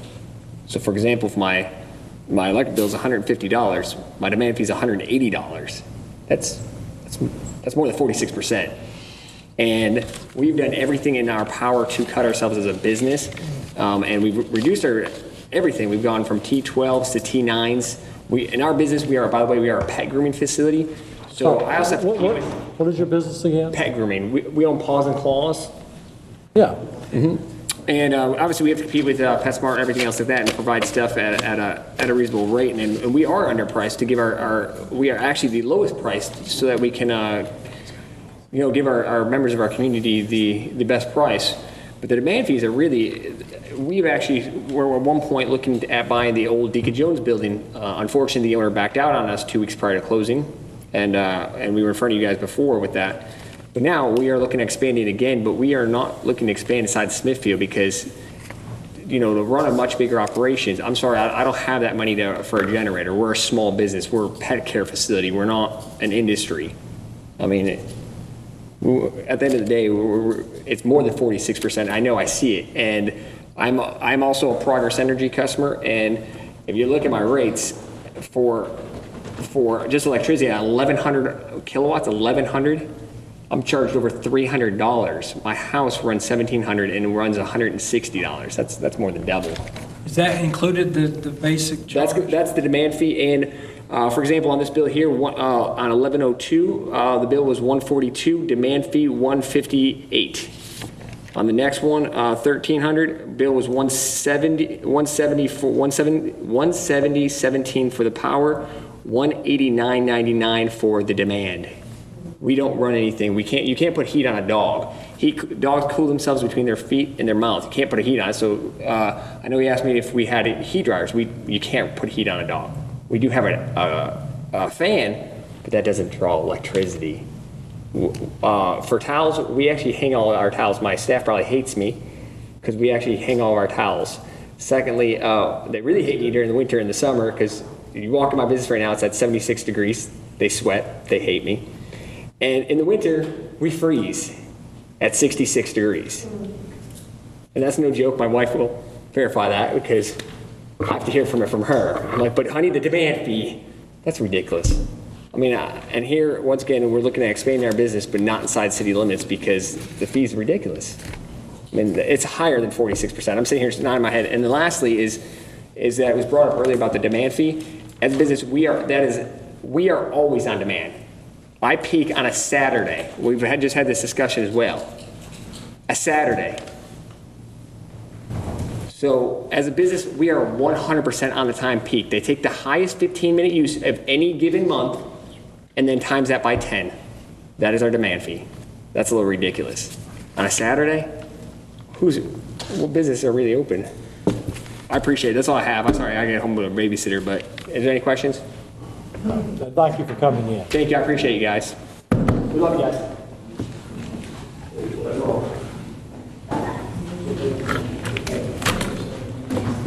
It's Rodney Taylor, 1107 South First Street.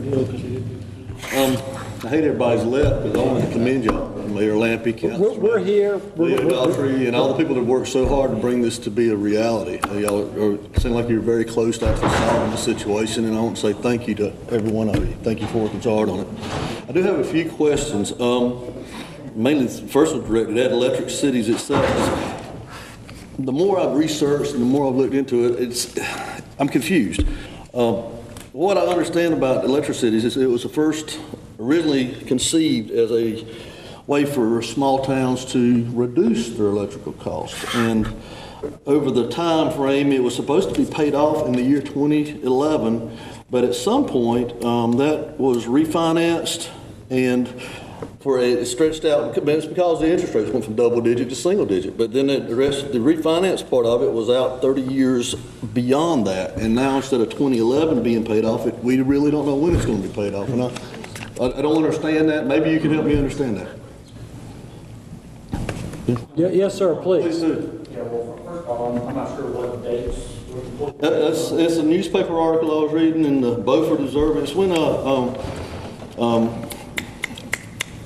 our governor, past governor, Beverly Perdue and Leo Daughtry were both protesting the rates and trying to bring it up from the General Assembly. Sure, well, our Eastern agency, the debt that was issued was out in 2036, and it's never been extended.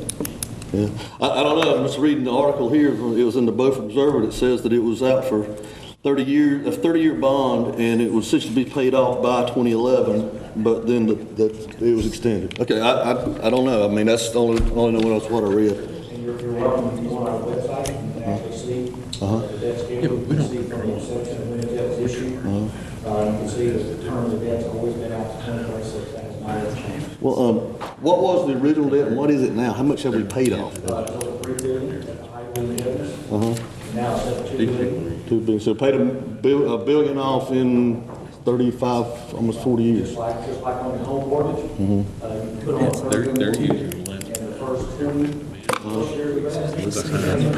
right. Well, so that was my understanding about the refinance, because it was, at the time, it was the double digit interest rates, and then the interest rates dropped to single digit. That's why it was refinanced, but it wasn't paid off earlier at that time. Instead, it was extended. just like on your home, right? Back in 2008, the interest rates dropped. And so we were able to refinance. You were able to refinance your home, get a lower interest rate, but you kept the term of the debt. You kept the term. You didn't extend it. That's what we did. So it originally wasn't a 30-year. We extended that. It's still 2026, but we refinanced to get the interest rate down. But it wasn't originally 30-year long. But that was what this article was stating, so that must be incorrect. I appreciate that. Another question is, what do y'all do for us? I mean, I think I've heard it a lot from different people, but I think my main concern about it is you're negotiating this deal, and you're working it to a situation where it's like, okay, they have to buy through us. Duke does not want to deal with each individual town. What's your motivation to allow them for us to buy out of this system and go just sell it out to Duke? Do you have a motivation for that, or do you have a motivation to continue your municipality and your thing and stay? I'm going to help answer this a little bit. Okay. Everybody's kind of picking on electric cities. Well, a little bit, but electric cities is more like a cooperative representing the towns. They don't actually own this stuff. They're more of a management agency that manages this cooperative of these 32 towns. But there is an administrative cost in it. Oh, yeah, well, of course. How much are they? But we get these 3 fine gentlemen to show up and give us a slideshow today and take a lot of heat, but go ahead. 10% of the budget goes towards paying salaries, benefits, all of our telemetry, all of our hardware that we use, all that's less than 2%. You know, I was heard the presentation where all the free energy audits and the economic development grants and all that costs money. That's right. And I was wondering, that's coming out of our utility bills as well. That's right. Yours is 31 other cities. That's Right. But you're exactly right. We're the management company of the people that are administering 32 cities, power supply contract. That's what we do. But Duke is not interested in us, like I heard some of the councilmen mention about just buying it, taking it over for us, and us just getting out of the business. Well, that's a discussion. I just didn't know, I would think that would be a much better resolution than continuing on this. That conversation has been had. I'll get off of that. Okay. I think my main thing is I was wanting to know that, and I was also wondering about the transfers as far as I know y'all done a great job of reducing the transfers, but they were pretty substantial, and now they were doing reduced. I think Mr. Ashley said something about the indirect costs is what they were applied to, but it was taxes that they didn't have to pay. Is that's one of the allowable, I say allowable, we don't have to do it. If Duke bought out our lines, right, Duke would pay taxes on those power poles. Right. And the transformers and everything else. It'd also pay a franchise fee, I believe. Well, because we own it, we don't have to pay it. Right. But you've got an electrical department it does not operate self-sustaining, because you've got general fund. In our general fund, we have the various departments like police, fire, parks and rec, general government, streets, public works. Yeah. The electric fund is a totally separate budget.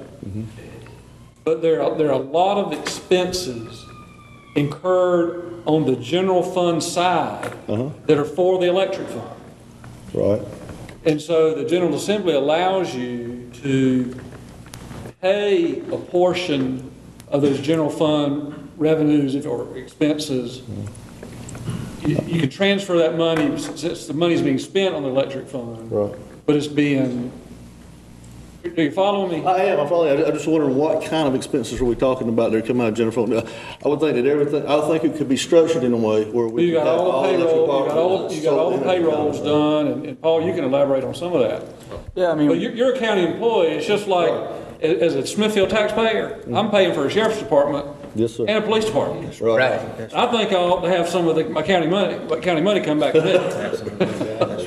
And so it's sort of the same analogy. I was just hoping that, I could express my concerns as far as if we could, or if the town could, to structure this in such a way where it's a sole department, where it pays all its expenses and operated as a nonprofit. I think We've looked at that and tried that. Could be more expensive. It becomes far bigger department and a more expensive department. Because then we probably have to hire additional headcount. Why would it become more expensive? Well, right now, let me You got to have a separate payroll. Yeah. Okay. Yeah, right now, you'd have redundancies, be paying twice for the same thing. But right now, basically, with this new budget, we do have an internal cost of the electric department is paying for its own cost. It's taking that cost, like if it's paying part of the finance director's salary, it's paying that in itself and to itself, so it's divided out. And really now, we're almost down to the last really only payment in lieu of property taxes and or franchise tax, if I remember correctly.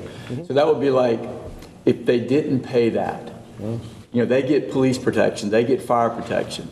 They have a fire, they have a crime, just like anything else, as a separate entity, as the councilman pointed out, they have to pay that cost too. Is it a little bit of a fiction of, they're paying the town who provides it? Yes. But they have to do that, because if they don't do that, then our police don't get, our general fund doesn't get paid for that, and they still have to protect them, they still have to monitor them. And that's that's like you call it direct or indirect, but that's what it's down to. So I think, as Mr. Harris pointed out, we're down from $1 million to $700,000 to, I think, just the high $200,000 now, which is probably where we're staying. And if we get rid of that payment in lieu of taxes, then we've just decided to make a policy decision and say, well, we're just not going to charge taxes. But I think that would be a question of, do we just want to pay higher property taxes to just fund that for them? And frankly, you're like, well, why should the taxpayers do that? Why shouldn't they just carry their own costs there? Which is, that's a policy discussion. But I got the redundancy, so I hadn't thought about that. Well, and Rodney, rest assured, we are probably more diligent on that issue than some of the town staff wishes we were. Yeah, and I think y'all have addressed it very well. I mean, y'all have done a really good job with that. You have to bear in mind too that not everybody in Smithfield buys power from the town. Right. Well, that's a whole other issue. I mean, you're transferring from part of the people in the town, but the other part of the people in town aren't purchasing power. I said I was going to let everybody speak as long as they want, but we're covering a lot of budget things. Is there any? Can I just make just a few more comments? Yes, sir. Okay. I was just asked that y'all put a few safeguards in place, or consider a few safeguards as far as running it for future references, as far as to prevent this kind of thing from happening again. Prevent the transfers from the general fund other than what's necessary for the redundancies of the operation. And to operate the electric department as a nonprofit, and put some other kind of safeguard in there to ensure that it becomes a nonprofit, just because they've got all this excess money, not to have it spent so that they don't have to reapply it back to the reduction of the rates for the citizens, is what I'm asking. But I think some kind of safeguards should be at least considered to prevent something like this from happening again. And that's about it. I do appreciate it. And again, I agree with y'all done an excellent job. And I agree with your points, but just one comment as far as the non-profit, if you whatever you want to term that. Right. Unfortunately, we're in the business right now. And if we had a catastrophe or whatever happened, we have to have money in the bank But I would think that comes from their All taxes. right, so all that money can't just go to reduce rates, even though we'd like for it to. We have a responsibility to our customers to be able to sustain the system that we currently have. And we have to plan for that. And by planning for that, we have to have money in the bank. And that's whether we have the money in the bank to pay for it, or we have to have the assets or whatever to go out and borrow the money. I understand that. I think I am also concerned about the actual effect on the economy as far as the businesses not wanting to come in here. And the property tax rate in its own, the effective tax rate area, there are 85% of the municipalities in the state that are lower than us. Why can they operate so much lower than we can? And we're also having to supplement it with this electrical fund thing, which hopefully we'll put it into. And that's my concern. Thank you. Yes, sir. I only have one other thing I'd like to ask. Now, are you just one thing, or is it going to be more than one thing? It's a question. All right. Is Holt's Lake community a part of Smithfield? What now? Holt's Lake. Yeah, this side, one side. Yeah, this side is Holt Lake's community. Okay. Not all of it. Several municipalities are moving toward allowing residents to choose their power company, whether it be Duke, Progress, or whether it be the town of Smithfield. What's the likelihood of doing like the hotel developer did over on Venture Drive, which I know is a part of Smithfield, allowing us to make the decision as to whether we buy our power from Duke or from the town of Smithfield, which can substantially lower our rate? Let me help answer that a little bit. And the gentleman you're making reference to, the hotel, 15 years before or whatever, however, I'm making up numbers. Yeah, but I understand. When that land was being developed, Progress and CP&L at that time already had power lines out there, and once their lines are there, they get first dibbies whether they want those customers or not. And I forgot all the ins and outs, but we go along, and 15 years later, the gentleman's building a hotel out there and realizes he didn't have to sign with the town of Smithfield. He found this letter in which 15 or 16 years before, the town had agreed to let another developer, or part of people who developed that whole complex area, to sign in. It's kind of a one-off deal. And as you may have read in the paper, there's a lot of internal bickering between the town and that gentleman about signing up or not signing up.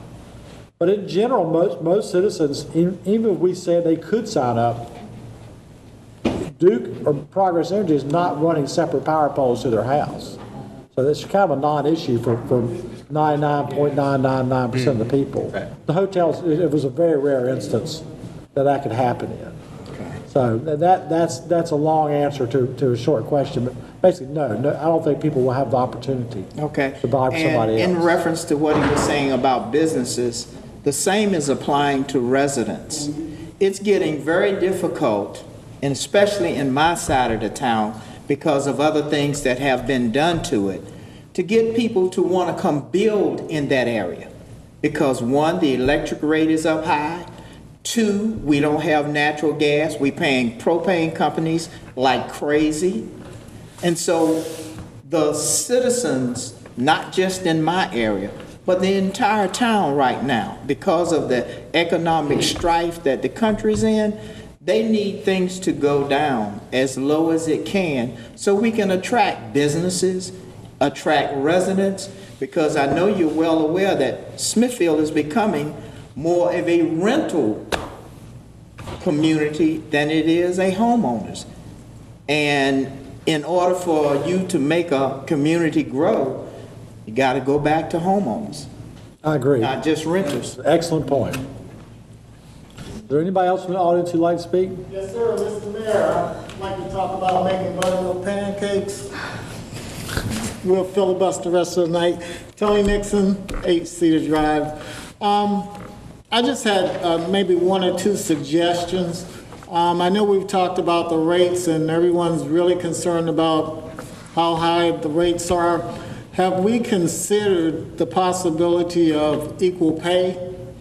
Have we considered the possibility of equal pay for our seniors? Our communities are very, very aging. They're on fixed incomes.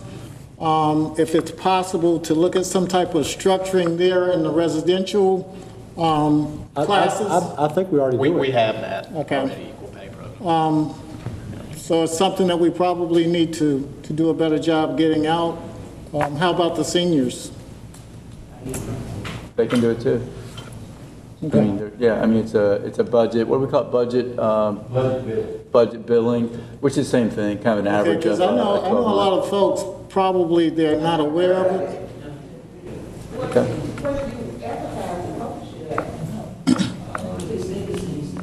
I think it's on our website, but it isn't offered that it's what budget billing does, excuse me. No, I'm listening, I'm learning. What it does is it's a predetermined amount every month, you pay the same month. And at the end of the year, depending on where you at, you have a predetermined. Okay. And also, is it possible within those residential structures and even the commercial and industrial structures to look at even more classifications based on business size, square footage, or whatever, the type of equipment or type of industry that they are in terms of how they pay? It doesn't seem to be some consistency, or it seems to be some inconsistencies there with commercial and industrials. So, thank you. Thank you, Tony. So just one comment, Mr. Mayor. Ken, can you check and see as far as equal pay or whatever? Take a look at our website and see if we have that information listed. And I think it needs not just scrolling across, because sometimes that's kind of hard to see when the window's changing so quickly. If you could make sure we have that publicized. Is there anybody else from? The January bill, maybe you should include like a little leaflet in the January bill. But I wasn't aware of it. I think I've seen that in the past, but that would be good to do, like once a year. Is there anybody else from the audience who'd like to speak? All right, well, at this time. I got one thing I'd like to say about that topic, if you don't mind, Mr. Nixon. You're talking about possibly a lower rate for our seniors, or are you talking about an equal payment? Because what that equal payment is, it just spreads it out. Actually, Mr. Scott, I was talking about maybe a lower rate that would be more of a fixed rate, maybe based on size of home, types of appliances, something that would aid them in paying their bills along with eating. Right. Sometimes they have to choose to pay their bill over prescription stuff. Yeah. I would be curious, Mr. Griffin, too, if we could take a look at that and see if there are other communities that possibly offer that service for their seniors or those that may need that. I think that'd be good. That's all. Thank you. All right. Well, at this time, I don't have to officially close the public session, but we are going to go into a closed session. I'm looking for a motion. Mr. Mayor, I'll make a motion that we go into closed session pursuant to North Carolina General Statute 143-318.11, Section A1. I have a motion. I need a second. Second. Thank you. Any discussion? All in favor, say aye. Aye. Everybody say that. Could have gone home.